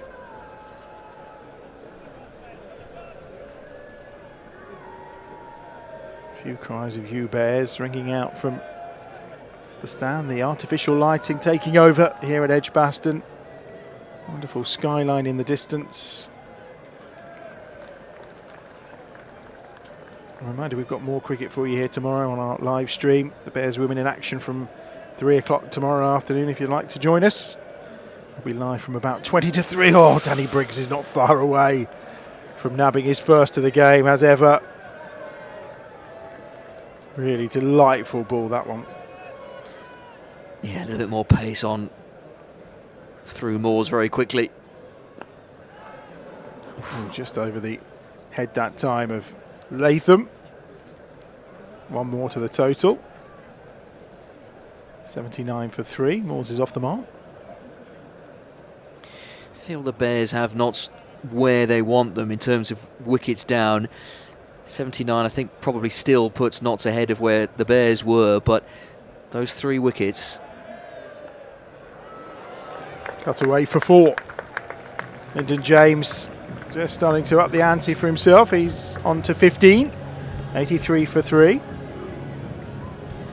I'm sure Alex Davis and the Birmingham Bears will be conscious of the record that the Notts have going into this game. 3 straight defeats. And starting the game bottom of the table courtesy of Derbyshire's win earlier. So this will be a real test of Notts' mettle, having lost the last 3, and you fancy the Bears will know that and will feel 2 wickets and we've got this game. One more to the total, and that's the halfway stage. 10 overs gone then. 84 for 3. The Outlaws, another good over from Danny Briggs, just 7 runs from it. And a reminder as well, if you are by your machine right now, whatever you're watching us on, whether it be a phone or a tablet, or maybe you put it on the telly now, the YouTube, don't Absolutely. you as well? Get on the PlayStation, yeah. Whatever it is. So get the old thumbs ups. Get the old thumbs up. We'll see if we can set a stream record today for likes. And just show that you are our best audience so far of the season. Of that, there is no doubt. There was a huge number of you watching earlier on, so make sure you like the stream as well as you watch on. Thank you very much. Moeen Ali's back in. Well, we don't like that because that's a shot down the ground for 6, and that was very comfortable from Lyndon James, almost effortless. That was effortless, yeah. It's a wonderful strike of a cricket ball. Well, Moeen's last over was expensive but ended with a wicket. So yeah, 12 off his first over but did get a wicket. Would you take another 12 against for another wicket? Yeah, wasn't he carted for a 6 off his first? He was, I'm sure he was. He was. I think he was. Yeah. So he's clearly someone they like to target. I mean, it's one of those as well, when you're chasing the kind of number they're chasing here. So at the moment, 117 off 59 balls, or 116 off 58. So you're already up at two per ball. So yeah. 12 and over. You have to be hitting a boundary early. Just it takes that little bit of pressure off, doesn't it? And allows you to kind of work the ball around a little more after that. So I can see the tactic. First ball, let's get the boundary out the way and then see where we are. Back foot from Moores. This one for him. 91 for 3. Yeah, and the pitch isn't doing anything untoward. It's a very good surface. Lights are on, so wonder if the ball might skid on a little bit. Outfield perhaps getting a little dewy. Not to feel that they are still very much in this. Yep, 92 for 3. Well, that pitched outside the tram lines and then spun back inside, but I think at that point James had decided he wasn't going to hit it. Maybe me, Aaron, but I don't remember Lyndon James scoring buckets of runs against the Bears before. I may be wrong, and I'm sure you'll put me right if I am. Well, in terms of the previous 5 matches, 89 runs with a 109 strike rate, so absolutely spot on with the assessment there, to be honest, Adam. And yeah, this is definitely a big partnership here for Nottinghamshire. Of course, they've still got plenty of firepower in the shed with the likes of Dan Sams and Matt Montgomery. Yeah, the partnership is worth 17 at the moment. I think Moores for just a second thought he was going to have a go at Moeen then, but it was a decent ball from Moeen Ali and he could just take the single. So again, I mean, it's been a bit of an expensive over, really. A wicket now would kind of make it sweet. It's 11 off it so far from Moeen. He's due an LBW. Well, he should be. 95 for 3. Last ball of the 11th over, and it's going to be one more to the total for James. We'll move on to 25, and the Outlaws are chasing another 111 to win. They're 96 for 3. Yep.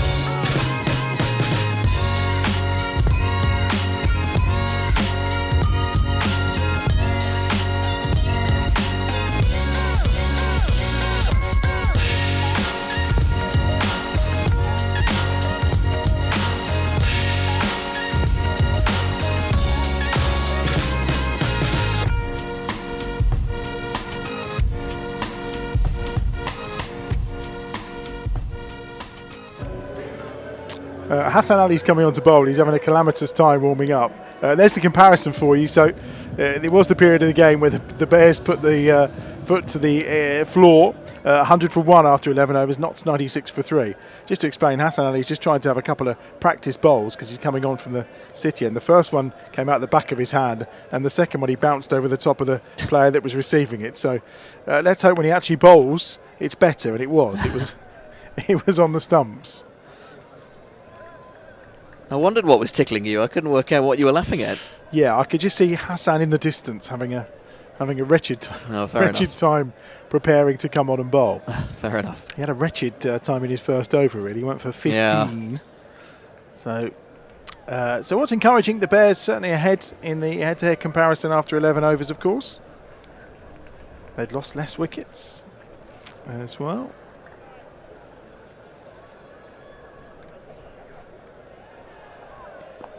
Ooh, that's a shot and a half, that. He's picked that up. He's used the pace of Hassan Ali. And Moores has smacked that for 6. That was brutal. The 100's up, 103 for 3. It's a fine shot to get Notts there. And it's what we saw in Hassan Ali's first over, the pace. Notts batters are enjoying the pace. Joe Clark enjoyed that early Hassan pace. And that is one of the bigger 6s we've seen of Midlands Mania. Yeah, a bit short from Hassan Ali. Needs to be a little fuller. Inside edge onto the pad, so that will be one more to the total. Moves on to 104 for 3. Moore's into double figures. He's on to 10.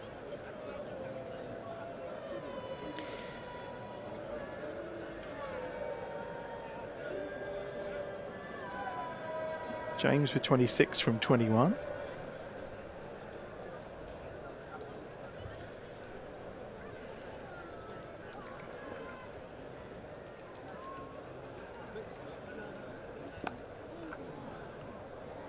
Cracked away, rifle to the boundary. One more to the total. So we asked you who you think will win on our stream, of course, in the poll, and the Bears just edging it. Just over half of you, 54%, thinking it's the Bears' game. I would make that about right. I think over 2,000, almost 2,000 people voted on that, and I would make that about right. Yeah, I think. I agree. You'd make Bears favourite at this point, just about. Oh, not if that happens too often though. Tom Moore's again, short from Hassan Ali, and dispatched for 6, 111 for 3. Yeah, just when you feel you're getting a handle on which way this match is going, and I know we say it all the time about T20 matches, it can change so quickly, and it's ebbed and flowed this game, and we thought the Bears were getting back on top, but now a couple of big overs for Notts, and they are still right in with a chance. Yeah, short on the leg side as well from Hassan Ali, and dispatched for 6 once more. Expensive over, 16 from it. For Hassan, 31 from his 2 overs so far. So 12 overs gone, 112 for 3. This partnership now up to 35 from 18 balls. So a partnership striking at almost 200, and it's 95 more required to win off 48 balls. So it's still basically 12 and over. It is still, yeah. And 2 a ball. Yeah. But they're keeping to it, and that's the concern for the Bears, really. Yeah, that's it. And early 6s are helping, certainly. Saw it in the previous Moeen over, saw it in the previous Hassan over, an early 6, and you can work off that then, and anything else is a bonus. And there were 2 6s in that previous over. So it's It's still in the balance, but it's a fragile balance, isn't it? It won't take much for it to swing back in the Bears' favour. Wickets are absolutely key here. Yeah. Barnard's back. Slower ball. Hammered away for 4. That was well seen by Moores. He waited for it and then smashes it through the covers. He's now batting at over 200. And Tom Moores' record against the Bears, Aaron, is it a decent one? It is very decent, yeah. He scored over 300 runs against the Bears and has also smashed 250s, so we said it before, very dangerous man when he's in this kind of groove and rhythm. Definitely someone the Bears want to see the back of. Partnership up to 39 now. Slower ball again, carved away. Same spot, this time different result because it's 6. Good shot from Moores, and the Bears are just leaking too many boundaries. Yeah, they certainly are. Tom Moores making a game of this floaty outside off stump. It was right in the Moores arc, and he made the most of it. So a little chat here, a little bit of tweaking needed from the Bears here, because they're still, you'd still put them as favourites, but the more the ball is carted to the rope, then the more that win predictor would change in Notts' favour. Well, that's up in the air. This time, there's a chance for a catch. It'll be a tough one. Oh, and they've not got there. And again, the bouncers deceived them. And it's Garton who couldn't quite make it. They'll get 2 for it. Rather fortuitous, but it's 12 off the first 3 balls. Yeah, and that would clearly be the hope for the Bears, that the loose shot comes, and that very nearly was it, just dropping in between the 2 fielders, one at the edge of the circle, extra cover and deep point. I mean, the interesting thing here is we've had a couple of overs of pace. The spin, Mosley and co seem to be doing a good job. And yes, you have to manage the overs. We've only had 1 over from Lintott. There's 2 more to come from Mosley. There's 1 more to come from Briggs. Moeen's got a couple as well. So spin very much will probably be the way forward. Yeah. But these 2 overs have been very expensive. Yeah, you wouldn't be surprised if Alex Davis did return to one of his slower bowlers. There are plenty of overs between them to play with. What are we, 13 overs old, or will be after a couple more balls? Well, they're scoring at the 12 and over they require, which, is no easy feat, but they're doing it over upon over. That's brilliant. That is absolutely magnificent fielding from George Garton. What a stop. And the fact that he stopped it, didn't need the help of someone else, and just hurled it back in brilliantly. Never ceases to amaze you, does it? The quality of fielding. And that was another wonderful stop. 1 ball to come in over 13. 127 for 3. 50-run partnership for these 2 now. And it's come in no time at all. That's 1 more to the total. End of the 13th over. Let's get a comparison from Aaron in terms of where the Outlaws are versus where the Bears were. Yeah, it's very, very close. So the Bears are 125 for 1 at this stage and Notts 128 for 3. So not much separating the 2 sides at all. Feels like these next couple of overs could determine the outcome of the match, to be honest. A shrewd one, a miserly one for the Bears. The pendulum swings. Vice versa for Notts, of course, a big one, 20 plus over, and they will see themselves in the driver's seat. So strap yourselves in, folks. We're in for an absolute classic finish here at EdgBLASTon. And we're also coming to the point, of course, where the Bears lost a few wickets as well. Wickets are key in this game. I think there's no 2 ways about it. The 51 partnership has come off 24 balls, and it brings Danny Briggs, the Bears' best bowler, I think it's fair to say, back into the attack. Leading wicket taker in the blast, of course.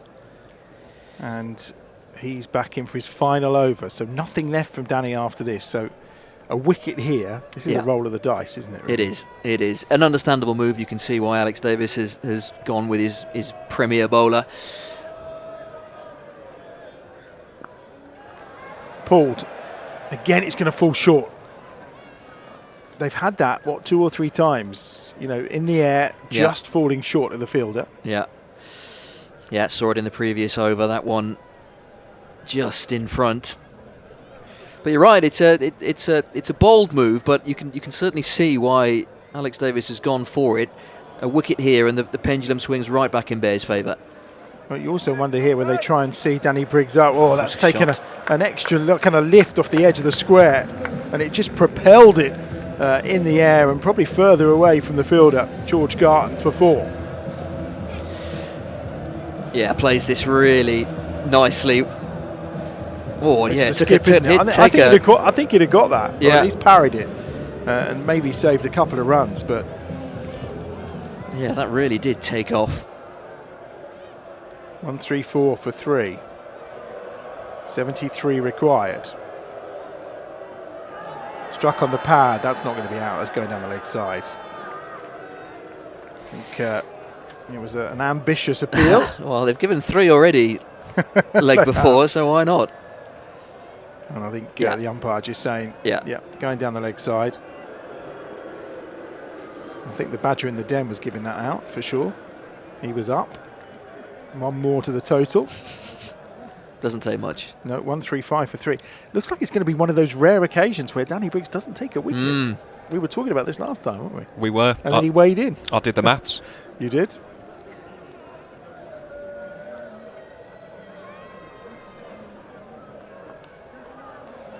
Good stop. They'll get 1. Kai Smith doing the fielding. So 8 off the over in total. 136 for 3 then. Off of the 14 overs. This partnership now up to 59 from 30 balls. And in terms of the comparison between the two sides at the end of this over, well, at this point, Notts now ahead of the game. 136 for 3 compared to the Bears 130 for 2 with 6 overs to go. We've got a game on our hands here, gentlemen. Yeah, no question. It was at this point of the Bears' innings that the wickets started to fall. The loss of Sam Hain in particular, they did get to that 140 for 5 mark, and then you wondered where the runs might come from. The push did come eventually from Moeen Ali and Ed Barnard. It doesn't feel like Notts will need that. If they continue this progress, then they will be there or thereabouts. Big overs coming up, big overs to dictate the course of this game. Well, it's 12 and over. I mean, they have to do it, though, because the run rate has gone back up again because that last over was only 8. So every time they don't achieve the 12, it does just pile that little bit of pressure on. We are back to 2 runs a ball required, but they take the pressure off time and time again by doing that, and that's hammering a boundary in the first ball of the over. They are starting overs really well in Notts. They are not sure whether it's something that they are particularly targeting, but they've had a very nice habit of starting with a boundary, often starting with 6s, and you're right, it just doesn't take the pressure off completely because they still have to find another 8 runs or so, but it does mean there's a little bit more room to play with, a little bit more manoeuvrability, and they have a very nice habit of starting this way, and it's why we're seeing this conflab between bowler and skipper about who to put where and where should our outfielders be. And there is a lot of movement right now. Dan Mosley, the bowler, of course, back on. 2 for 21 so far. Score 140 for 3. It's better, harder to hit, and they'll just get 1 this time because Lintot's the fielder. And it's about stopping the boundaries. If you can stop the boundaries, the chances are you're going to win this game. Yeah, and that's it, isn't it? We're not quite in the position we were in the first game where Derbyshire were cantering to victory and Leicestershire needed wickets to win the game. Here, Bears still have plenty of runs in which to play with. They still need Notts to go at 12 and plus and over. So therefore, you don't have to go too gung-ho to take those wickets. Yes, they'd be lovely, but still with all of those runs to play with, tight bowling, good fielding should be enough to win this game. But the way Lyndon James and Tom Moores are striking the ball, it's why there's real intrigue as to which way this game will go and why it's not cut and dried just yet. James is on to 36 now from 28. He's picked his spot perfectly. It's 4 runs between the two fielders. He moves on to 40. 145 for 3 and 9 already off the first 3 balls of the over. Yeah, it's good stuff. This picks it up early. Strikes through the line. Big gap there between deep mid-wicket and long on. long on's a bit wider, actually. He is more of a sweeper on the mid-wicket boundary. 62 from 33. This time it's a full toss. And it's straight to Lintott. One more to the total. This game does have a habit of providing the unexpected. We saw it last night with Derbyshire beating Notts, their first win at Trent Bridge for 12 odd years, and Notts, who have been on this poor run. Going to try and make 2, are they? No, they'll stick to 1. Notts on this poor run, 3 straight defeats. You got the sense from chatting to those close to the team that the confidence was a bit fragile. And yet this could be the environment where they turn it around, and you wouldn't have backed them to do it, having lost the wickets where they did. And they still might end up losing, but they're giving it a real commendable go. Mosley onto the pads, and it's going to be 1 more to the total. It means they get that 12 for the over. Score moves on to 148 for 3. 59 required from the last 5 overs. It's 148 for 3.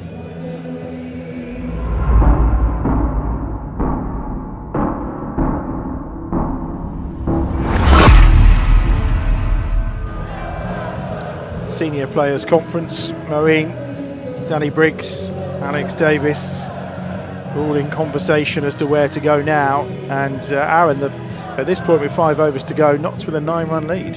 Yep, but we saw what was an astonishing finish to the innings for the Bears. 65 runs off the final 5 overs. So it's going to require something special here from the Bears. And I go back to that previous dialogue that we had in terms of 1 good over. And that's for both teams. The Bears had that with a massive 24 and over.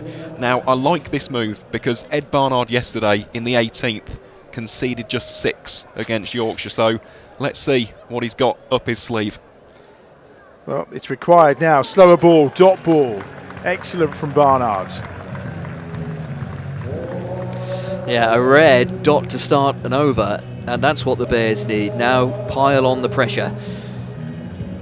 71 partnership of just 37 balls between Tom Moores and Lyndon James.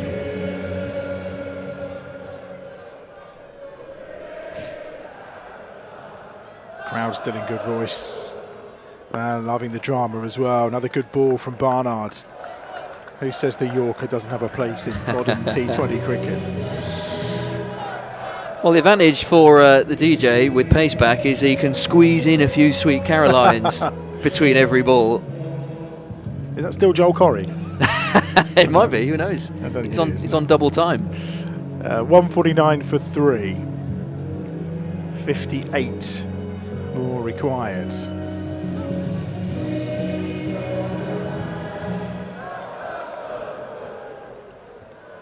Barnard's at his mark again. This time to the left-handed Moores, who can be quite destructive when he wants to be. It's a full toss, and it's a dot ball. It's good stuff. Well, it's a missed opportunity, really, isn't it? Yeah. Moores knows it. It was straight at Latham. And now the pressure builds for the batsman. And this is the shift, isn't it? When you need 12 and over, and you've just got 1 off the first 3 balls. Yep. Now you have to take those chances. Absolutely. Yeah, now you think the big shot's coming, and this is where you, from a Bears perspective, you hope the loose shot comes.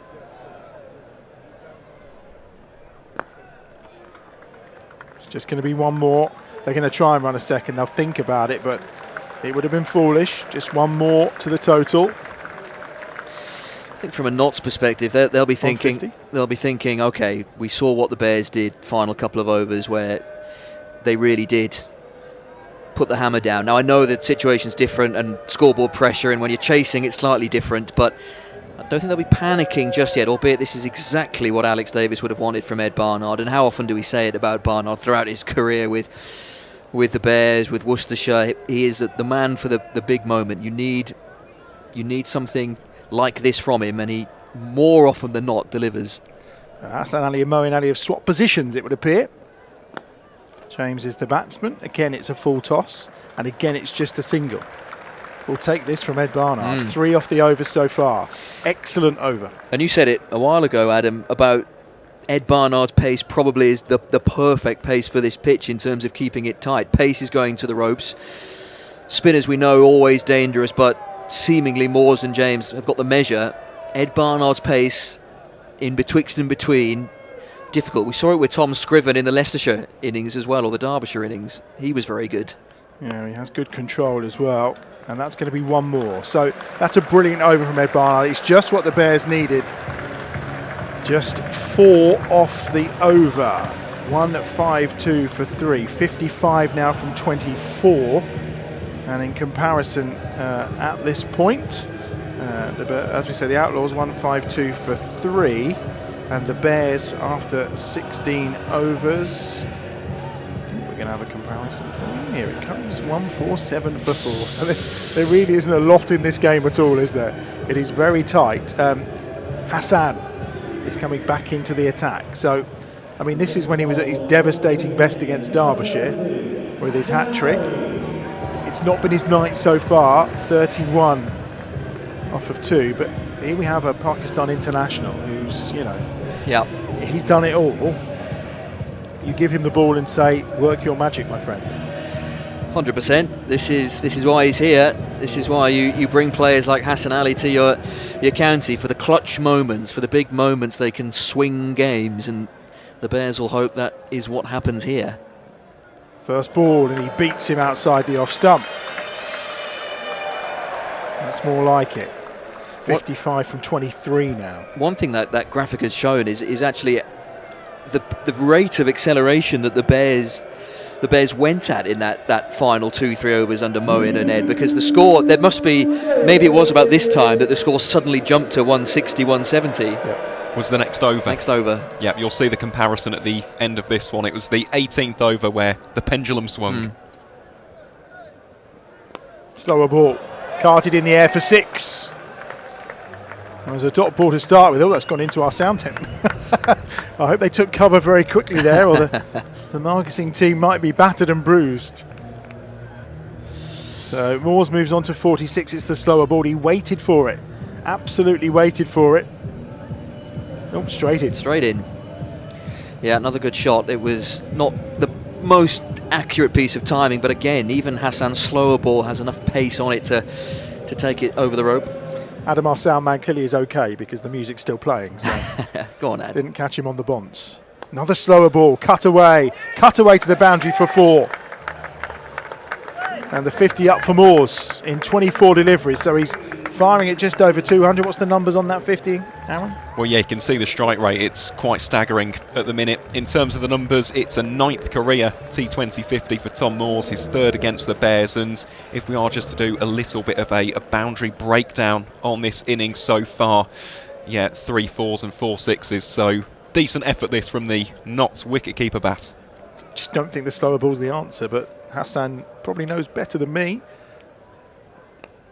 That's 4, and he's got it off the stumps. Just for 1 this time. Yeah, he's looking for that Yorker, isn't he? As we know, you only have to get the Yorker slightly wrong in either direction, too full or slightly too short, and it's fairly easy pickings for batters on 51 and 43, respectively. He's feeling the heat at the moment, Hassan Ali. Just moving Moeen round, he's just moving everyone round a little. 2 to come in the over. Such a tense finish. Oh, that's hit the stumps. Oh, unlucky there was no deflection off Hassan's boot or hand or something. Just 1 to the total, but it's a welcome 1 at this point. It means they have taken 12 off the over. Yeah, that's a very good piece of fielding by the off stump at the non-striker's end. He's absolutely hammered that, hasn't he? Yeah. Umpire did well to get out of the way. I thought he was in real peril. They teach them that at umpire school. I said Mr. this Pratt. the other day. Yeah, they learn how to duck and dive at short notice when a ball's heading in their direction. Last one of the over then, 164 for 3, 43 required. That's straight down the ground. Is it going to be cut off or is it going to the ropes? It's gone all the way to the ropes. Perfectly positioned by Moores. He moves on to 55. 168 for 3. 39 required off the last 3 overs. So 13 and over is what they're going to need to deliver. Well, they're making a real game of it. Notts, it has the feel of a game that is going to go right down to the final ball, one way or another. And as Aaron said, it was at this point that the Bears accelerated, but still Notts are way ahead of the curve, aren't they? 168 for 3, plays 152 for 5, and it was at this point that we did see the acceleration from Ed Barnard and Moeen Ali, and the 20,000 that we have with us, Adam and Aaron. 25,000. 25,000, beg your pardon. Well, it's edge of your seat stuff. It feels like a game that will go right down to that final delivery. It is. Tense finish coming here at EdgBLASTon. Of those 25,000, if all of you click like, we'd be very, very happy. Let's put it that way. But maybe it's not a result you're going to like as things stand. This game is in the balance. 39 off the last 3 overs. Mosley is back in the attack. Starting down the leg side, it's going to be a wide. They'll run one as well. Not the perfect start. It looked like it came off some part of Lyndon James' anatomy, but obviously not. 37 required then. 18 balls remaining. It's been to a ball for the majority of the second half of this innings. And they've kept up with it. Mosley tries to cramp in for space. Tom Moores, he's on 55. This partnership now in the mid-90s, 94. Yeah, they've played ever so well. Lyndon James, who's been the anchor. He has 44 off 35 so far, and he's drilled that into a good spot, and he's got 4 for it. Picked his position perfectly. And he moves on to 48 from 36 within sight of a blast 50.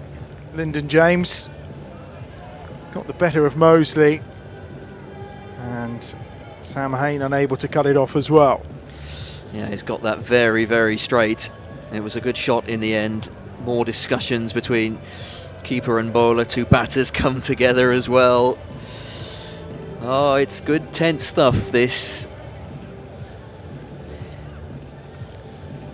Nobody's leaving EdgBLASTon. No. They're all glued to their seats. 175 for 3. First game of Midlands Mania was a tad one-sided, but this is going right to the wire. Better from Mosley. Just 1 more to the total. Lintott doing the fielding. Lintott's only bowled 1 over today. Moeen only a couple. Be interesting to see where they decide to go for these final 2 overs. 99 partnership now of 51 deliveries for these two. 176 for 3. The Bears need a wicket. That's not a wicket.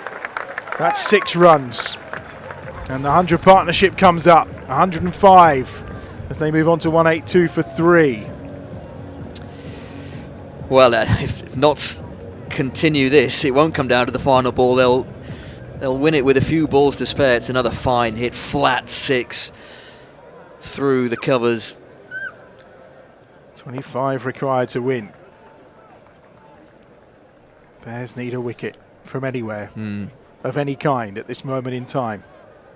It's been an expensive over so far. 15 in total off it. Final ball to come. 24 required. It's going to be 1 more to the total. 184 for 3. So with 2 overs remaining. Let's see how they match up, Aaron, with where the Bears were at this stage. Yes, so at the end of 18 overs, the Bears are 176 for 5, so Notts are ahead, and also Lyndon James, as a result of that single, also bringing up his 2nd career T20 50. So it is going down to the wire, although if we're looking at probably the win predictor at this stage, Notts with wickets still in the tank. They've got 2 set bats at the crease. Outlaws probably fancying their chances of getting the victory here. 23 more required. If you've just joined us on the stream, don't forget to click on the like. It will be fantastic to show you're enjoying our coverage tonight here on Bears TV of what's going to be an enthralling finale. 23 to win off the last 2 overs. And Hassan Ali has bowled 3 overs so far for 47 runs, but he has ball in hand. And he beats Lyndon James. Well, he did that in the last over. From there on in, it turned quite expensive, but Yes. it's a good start with It is. 11 balls to go. Yeah, that is a good start. If you can get out of this over with not still needing certainly double figures, 15, 16, then we'll be in for a grandstand finale in that final over. But Hassan, as you can see from those figures, 0 for 47 from 3 and a splodge. He's been pricey. He is, but he still, if he was to take one of his great hat-tricks, he could still... Oh, chance for a run out. He's gone! He's gone! Brilliant thinking from Hassan Ali! And he's gone. James is on his way. Well, we said a wicket anyway, anyhow would do. And in the end, it's a run out. Hassan Ali, he had the thought and the peace of mind to throw the ball at the wicket-keeper's end. James was stranded, and maybe the tables have just turned again. How big a moment could that be in this match? What a way to lose a wicket for Notts. Lyndon James head down departs for a really well-made 50 from 40, but on such fine margins the game's turn.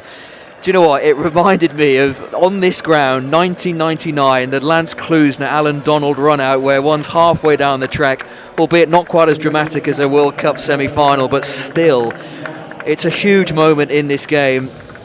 Where was Lyndon James going? Sent back. Hassan Ali deserves a lot of credit. Excellent throw. Davis does the rest. James a mile out. Could that be the crucial moment? Could be. A new batter as well on strike to face Hassan Ali. I was about to say, if he managed to pull one of his hat-tricks out of the bag here, the Talbot's Law player of the match could well end up in his hands again.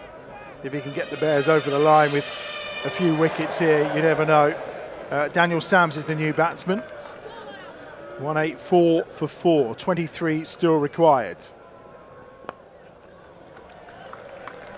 He gets off the mark and also gives the strike to Tom Moores, which would have been the other thing he was looking for. But so far in this over, wicket 1. Excellent over so far from Hassan Ali. 22 off 9. Can he get out of it? Can he get out of it? 3 balls to go with this over, 22 still to win. The set Tom Moores. Lots of scurrying in the field. Well, you take 3 singles here, wouldn't you? Just try and keep Moores off strike if you can. Although Sams is a very capable batsman in his own right. But he's only just arrived at the crease, and as we saw with the Bears earlier, that can be tricky. He's played that same shot again that he's played off Hassan Ali a couple of times. This time it's only... Oh, no! George Garton. It's gone over the ropes for 4. It looked so comfortable. They were debating whether to take a second, and it's just squirmed away from George Garton's hands. He had it. Oh, no. Wow, what a moment that could turn out to be. 18 now required. Oh, you talk about moments in this match. You talk about moments, and suddenly they all come flooding back. That moment, the Freddie McCann moment, could all be playing big, big parts in this game.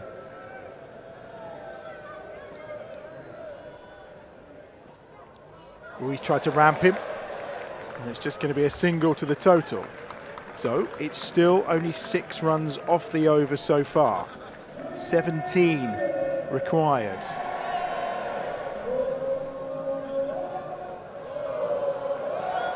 I think our graphic has missed the No, ball it's there. it was confusing me for a moment, but I think it's missed that 4 in between the 1 and the leg by. So this will be the final ball of the over. I think the umpire just checking as well, because he's looking at the scoreboard going, hang on a minute. Yeah. There's only 1 ball to come.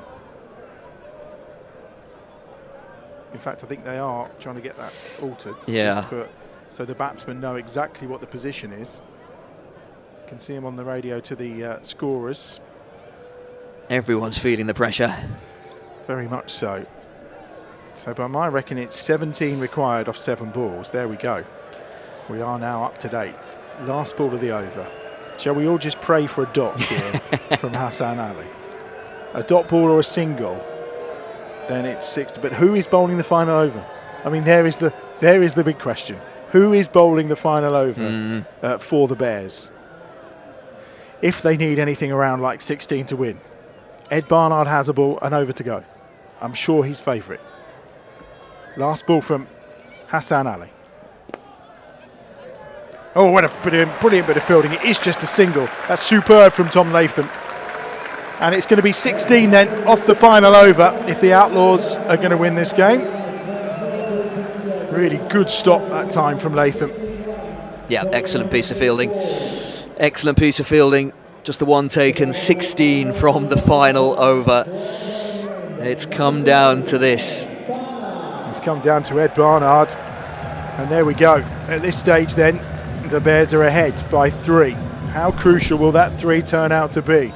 So the Bears took 12 off the final over. Challenge here is for the Outlaws to make 16. Daniel Sams is the player who is going to be on strike. So Moore's not on strike at this moment in time. He's unbeaten on 67 from 31. I mean, whatever you want to say, it's been a terrific innings. And he's played brilliantly. From Tom Moores. But it's all in the hands of Ed Barnard now. 6 balls away from a huge victory. 16 required then for the Outlaws. Here we go. Oh, it's a full toss. And Daniel Sams has given that the treatment. And it's 6 runs. And I think Daniel Sams is looking down saying, well, wasn't that above waist height? Don't I get another one of those? Wow. That is a huge hit. I don't think it was a no ball, but it was a wonderful shot. It's almost to the back row of the stand. But that is the worst possible start for this over for the Bears and the best possible for Notts. Huge hit. Well, we're back to the equation it's been most of this game. 2 runs a ball between now and the end. So 10 off 5 required. Sam's on to 8. 197 for 4. It's better from Barnard. I think that's what he was searching for first ball. Just a single, but it does bring Moores onto strike. 9 required from 4. Yeah, unquestionably looking for that Yorker first ball of the over. That was much better. These are the moments. If you're Ed Barnard, you know the game is in your hands. You can the next 4 balls, you could be the hero of the hour, but you equally know if it doesn't go your way, not that it would be entirely Ed Barnard's fault, of course not, but you can't help feel that pressure as a bowler bowling the death over with the game in the balance. 9 from 4. It's been a terrific game of cricket. Long conversation between Barnard and Alex Davies. Moores is on strike then. He's got that short boundary on the offside. Boundary riders on the leg side. Just moving a little straighter on that boundary, no surprise. Tom Moores, terrific innings. Gets it on the full, 1 bounce. It's just going to be a single. And that's what the Bears wanted. 199 for 4. 8 required off 3 balls. I was going to say, importantly, Moores is off strike, but we've already seen what Sams can do. I'm not sure who you'd want on strike at this point. 8 from 3, and Sams, having pumped 1 to the boundary, might be eyeing that same boundary, and Ed Barnard will be conscious of what happened the last time he bowled to Daniel Sams. What a finale to Midlands Mania it has been. A win earlier today for the Falcons over the Foxes, and now 8 required off of 3 for the Outlaws. Full, straight down the ground, on the full. How much of it he's got? He's got all of it for 6. And it's 2 required off 2. Well, it's the dangers of bowling Yorkers. Movement from the batter or slightly being off can sometimes provide the perfect delivery. And down the ground for 6 it goes. It's another terrific shot, isn't it, Daniel Sams? What an extraordinary cameo he's played at the back end for Notts. And now the discussion of all discussions between Alex Davis and Ed Barnard. Field will have to come in, you feel, 2 from 2. 14 from the first 4 balls of the over. 2 sixes and the 2 singles. Well, now the onus very much on what magic Ed Barnard can deliver here.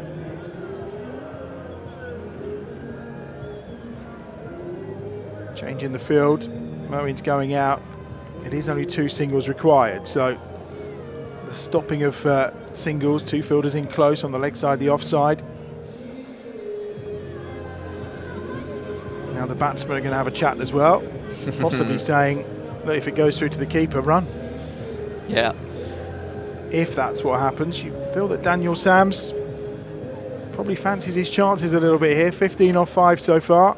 Moore striking over 200, 68 from 32.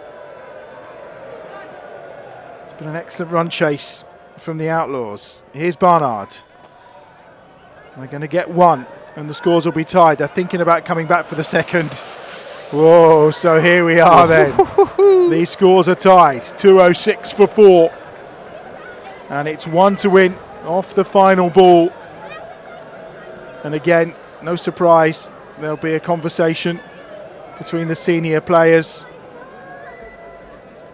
as to how you set the field and how you try and prevent this single. I vaguely remember you speculating a while ago that the tie was a possibility. It felt a little bit far-fetched, but... Well, it may be me, but at this point, you kind of feel a short ball within the legal law has got to be the way, hasn't it? Not a wide, but surely that's got to be the option. Has it got to be? I don't know. It's what you bowl here. It's got to be short, surely. You need a Hudson Prentice slower ball bouncer. Slower ball bouncer, maybe. I don't know. It's there to be hit potentially. Oh, it's... And Alex Davis is going to come up to the wicket, I think, probably as well, to prevent them running a bye. And the debate continues as to what we do for this final delivery. Alex Davis is literally placing the fielders by hand around the outfield. Well, the Badger's left the den. I don't know where he's gone. Where he's a gone. meltdown somewhere. I think he can't cope. He's back. He's had to depart. So yeah, I mean, I'm going short ball. What are you going? It's got to be legal short ball, Aaron. Yeah, to be honest, Adam, I would agree with that. I mean, all the fielders in the circle, though. It's got to be legal. That's the key. Everyone's in. But then again, a short ball with Davo standing up. That's clearly not going to be the plan, is it? Yeah, I think full and wide as you possibly dare. With Davo standing up again, full and wide though. It's got to be a Yorker. It's got to be. Here we go. It's to Moores. 1 to win. Final ball from Barnard. It's wide. It's full. It's hammered. And it's a victory for the Notts Outlaws. Smacked away for 6 by Tom Moores, who finishes on 74 of 33 balls. Sams with a cameo of 16 of 6 and a partnership of 28 of 10 has seen the Outlaws home to a 6-wicket victory at the end of Midlands Mania. All down to the final ball of the innings. And Ed Barnard's final over. Well, it went for a few in the end, but it almost got the Bears over the line. A terrific game of cricket. You know, well over 400 runs scored. And I think George Garton just grabbing Tom Moore's bat saying, I quite like the look of that one. Well, it's certainly done some damage and inflicted some pain on the Bears this evening. It's a second victory of the season for the Outlaws over the Bears. 2 hugely entertaining, high-scoring games for sure. And at 212 for 4, it's a victory for the Outlaws by 6 wickets.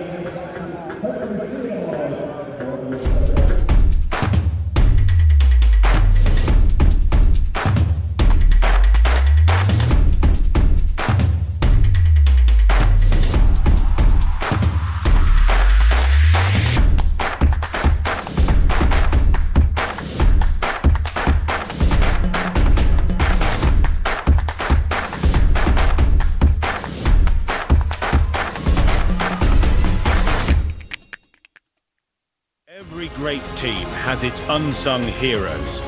The all-rounders, the heavy lifters, putting their organisation on the map.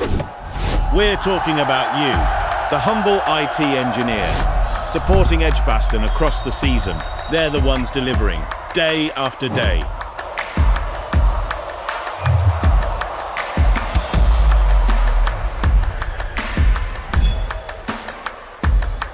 Leicestershire by 7 wickets in our first game, and Notts beating the Bears by 6 wickets in our second game. But what a game of cricket it was, coming down to the final delivery.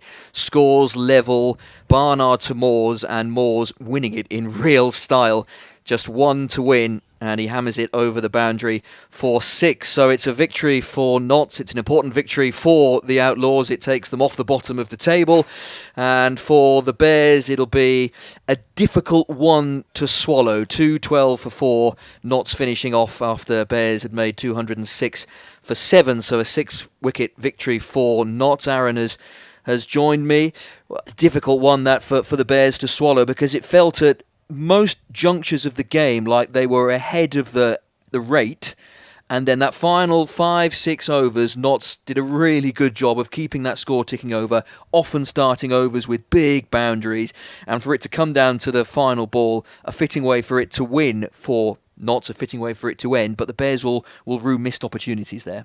Yeah, they will, and we thought early on, given the big wickets of Jack Haynes and Joe Clark, that the Bears were well on top. And then, of course, we saw that partnership between Lyndon James and ultimately the man of the match, the hero of the hour, Tom Moores, who, let's face it, has batted magnificently there, completely taken the game out of the Bears' hands. So it's a bitter pill to swallow. I'm going to be honest, it's not great to see 200-plus scores not being defended. That, to me, is a little bit concerning, but you've got to give full credit to Nottinghamshire. I mean, they've been absolutely fantastic in both games, and the good thing about tonight, I suppose, compared to the one at Trent Bridge, in terms of net run rate, it's not a massive loss. So heading into that game, the derby here on the 20th of June, next Friday, the Bears have got to try and win that. If they do, they go 4-4, and all of a sudden, you're looking at the top 4 places again. So they've just got to pick themselves up, dust themselves down, and move on from what has ultimately been, from a Bears perspective, another disappointing night against the Outlaws. Yeah, to give you an indication of just how tight it is in the North Group, it always is early stages, relatively early stages of the group stage. We have reached halfway as far as the Bears are concerned. 3 wins from their 7 matches. They stay in 4th place, but Notts have gone from 9th to 5th with that victory. They did have a game in hand, the one they've just played after Derbyshire did usurp them at the bottom of the table. Derbyshire now at the bottom, Yorkshire 8th and Notts 5th, with the Bears 4th, 12 points from their 7 matches, which is still a return they'll be relatively happy with still 7 matches to play. When you look down the cards and you look at the influential innings played by Tom Moores, clearly, who played really well, Lyndon James at the top of the order as well, there were moments that the Bears will look back on as moments that were missed opportunities. Where do you think, when Alex Davis and co look back at it, where do you think they'll target as the areas they could have been better in? Well, it's a little bit of a tough one, because aside from that misfield that we saw towards the end of the game, I mean, it's not as though a bunch of catches were dropped. We're looking back on the highlights here, and all 3 of the first wickets were LBW, and that was the big one. It was Joe Clark getting trapped by Dan Mosley coming around the wicket. It was quite an odd dismissal, actually, for Joe Clark. It's not often we see him get out in that manner, but at that stage you could see the Bears were absolutely pumped.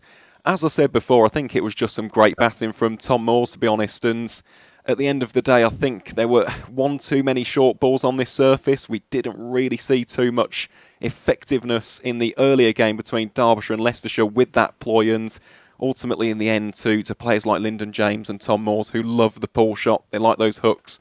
In the end, it has been the undoing of the Bears. But as I said, we cannot take away from what has been a Herculean effort here from the visitors. We'll see the second of the LBWs there on that occasion. That was Freddie McCann trying to reverse sweep Moeen Ali. And yeah, I think we can all agree that was salmon trout, wasn't it? It was. Yeah, Spin very much working the oracle in the early part of the Notts innings as far as the Bears were concerned. Joe Clark trapped in front by Dan Mosley. We saw Freddie McCann just a moment ago. LBW, Moeen Ali. James Haynes as well. LBW from the bowling of Dan Mosley, and all three looked fairly cut and dry. I know Joe Clark had a few quibbles about his. At this stage, at 77 for 3, Freddie McCann, that third wicket to fall, you felt every wicket that fell, numbers 1, 2 and 3, was the moment you felt the Bears could push on and finish the game. It just didn't happen. Often Alex Davis would return to pace, and they found it very difficult. This was the moment I think we all felt was the turning point, the dramatic run-out of Lyndon James, who halfway down the track was sent back. Clever Hassan Ali thinking, good work Alex Davis. And when that wicket fell at 184 for 4, with still the best part of 30 runs to get, you felt that was the moment the Bears could push for victory. It was, and that is great presence of mind, isn't it, from Hassan Ali? I mean, you can see why Lyndon James came down in the first place, thought that the bounce would have taken it beyond the Pakistani international, and in the end, there is the cricketing IQ, it's the awareness, the alertness of Hassan Ali in a pressure situation to effect the run out. This, for me, is probably the other side, isn't it? That's where you can argue that the pressure really was telling for the Bears. George Garson is one of the best fielders in the country. We saw it against Derbyshire, took those 5 wickets, including a caught and bowled in that victory over the Falcons. And it's those 1%ers that in the end, that should have been 1, and the equation should have been 19. In the end, those additional 3 runs, getting it down to 16. And yeah, that doesn't help either, does it, when you're offering a player of Dan Sam's calibre and quality a juicy full toss? Well, that was the first ball of the final over, with 16, I think, knots needed to win the match. And when that first ball disappears over the rope so convincingly for 6, you're immediately under pressure. And credit to Ed Barnard and the Bears, they did manage to pull it back to an equation that read 2 from 2, but the damage was done with these early blows. And if you're Ed Barnard, when you look back, I'm not sure there's too much you do differently, apart from obviously bowl the balls maybe slightly better. But in terms of what he was going for, everyone could see what he was doing, that toe-crunching Yorker, but fine margins. You get those slightly wrong, and this is the end result. It is, yeah. And again, it goes back to those tiny, tiny margins in the game of cricket. That's the ultimate victory, isn't it, for Notts Outlaws? It was Tom Moores rather fittingly getting those additional runs at the end. And let's face it, he deserved to get the winning runs, didn't he? He was absolutely brilliant tonight. Yeah, he played a match-winning knock for Notts, no question about that. And to finish 74 not out, 6 sixes in that, 5 boundaries. Daniel Sam 16 from his 6 with those 2 sixes that ultimately did win the game for Notts. The Bears, on the whole, when they look back at the bowling performance, or the batting performance rather, early on in the piece, they'll feel that they posted a really competitive score, which they did. And on most other occasions, you would have fancied them to defend 200 plus. You would. And again, maybe the psychological edge was in Notts' favour, given the nature of that previous victory at Trent Bridge. It was a record between the two sides, one of the highest in T20 Blast history. So maybe that had a little bit to do with the result tonight. Nottinghamshire knew that they had some recent history in that regard of beating the Bears in a high-scoring chase. So, yeah, as I said, full credit to Nottinghamshire. I know that we're saying this from a Bears point of view, and of course the bowling at times could have been a lot better. Hindsight is a powerful thing, but we've witnessed a masterclass there from Tom Moores, and yeah, he's been in fine fettle this season. A third chair has appeared, which can only mean that I presume we'll be getting some post-match reaction from the Bears dressing room. So we wait with interest to hear who we will be hearing from. When you look down the performances from a Bears perspective, Dan Mosley certainly stands out. 2 for 44 from his 4 overs, and that off the back of 53 with the bat, proving once again what an important cog he is in this Bears team. Yeah, he is. He's massive. Dan is one of my favourite players on the circuit, to be honest, and performances like that are exactly why. And it's not just the impressive numbers with Dan Mosley, it's the competitive nature. You could see the celebrations when he got the wickets of Haynes and Clark as well. He is a big competitor. He loves these kind of occasions. Midlands Mania, the Derby, of course, he's got a great record against Worcestershire, so we'll wait and see what he produces against the Rapids on Friday the 20th of June. But yeah, I think for me tonight, he really was the standout. Also have to give a mention to Tom Latham. Thought he batted very nicely. Struggled at times with placement and, I can argue, timing actually as well in that power play. So too did his partners, but yeah, I thought that 69 in the end, a best for the Bears so far in this stint. I thought he batted quite beautifully as well. 69 from 39, 4 sixes and 6 fours in Tom Latham's innings before he was caught by Calvin Harrison off the bowling of Patterson White, who performed very well for Notts, actually. He came in at a very good time just to stem the flow of runs and taking some crucial wickets for the Bears, who themselves endured quite an interesting innings because it started slowly, then accelerated, and then picked up.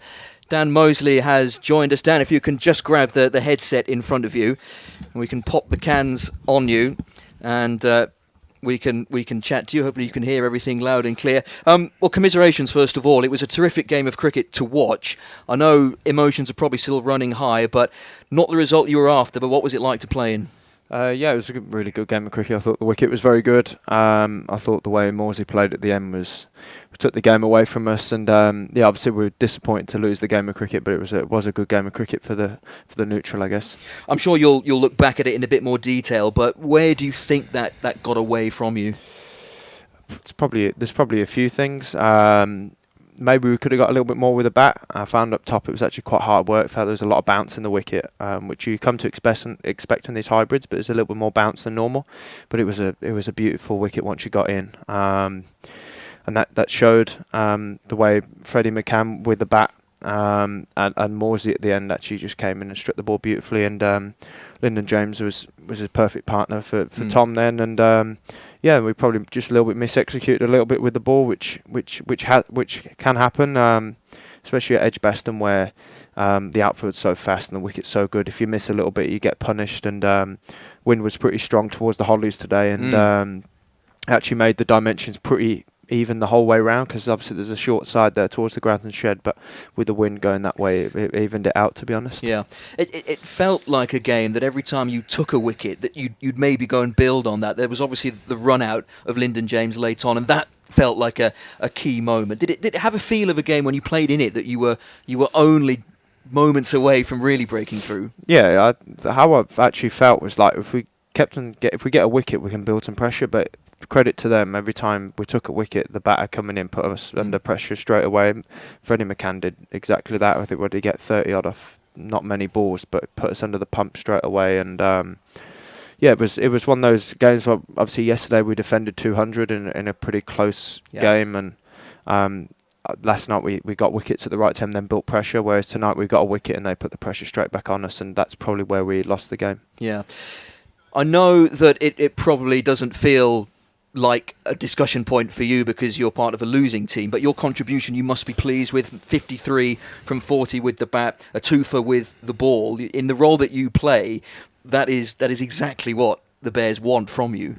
Yeah, I'd like to have actually found with the bat it was either .644, to be honest. It was a bit of a weird innings for me. Normally actually don't really face that many dot balls. Actually tonight I actually faced quite a few, and that's probably for me, that's probably one thing I've just got to try and get better at. But like, I actually feel like I'm hitting them pretty well. And then with the ball, with the overs I bowl, 2 up top, 2 at the end, it's not a typical spinner's role, to be honest. But there's going to be nights where, like last night I went at 6s, then tonight I've obviously they hit me pretty well tonight. So but yeah, it's personally, like, it's nice to be involved in the game, but I just want to win games for the Bears more than anything. Yeah.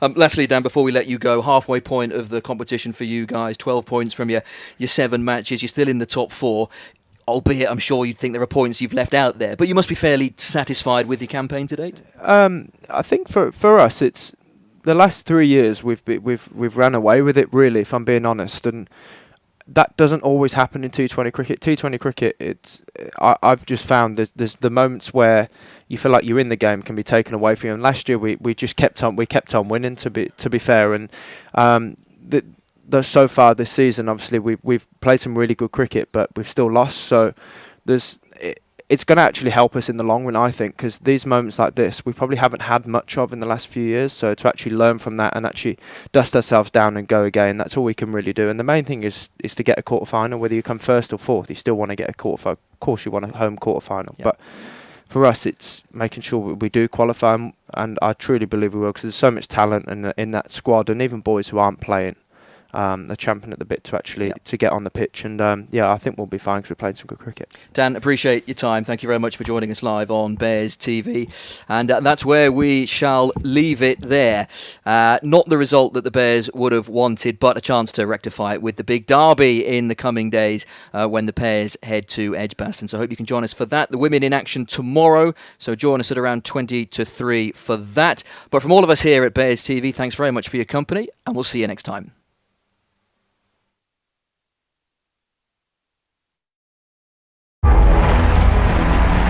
This is your 60-second countdown.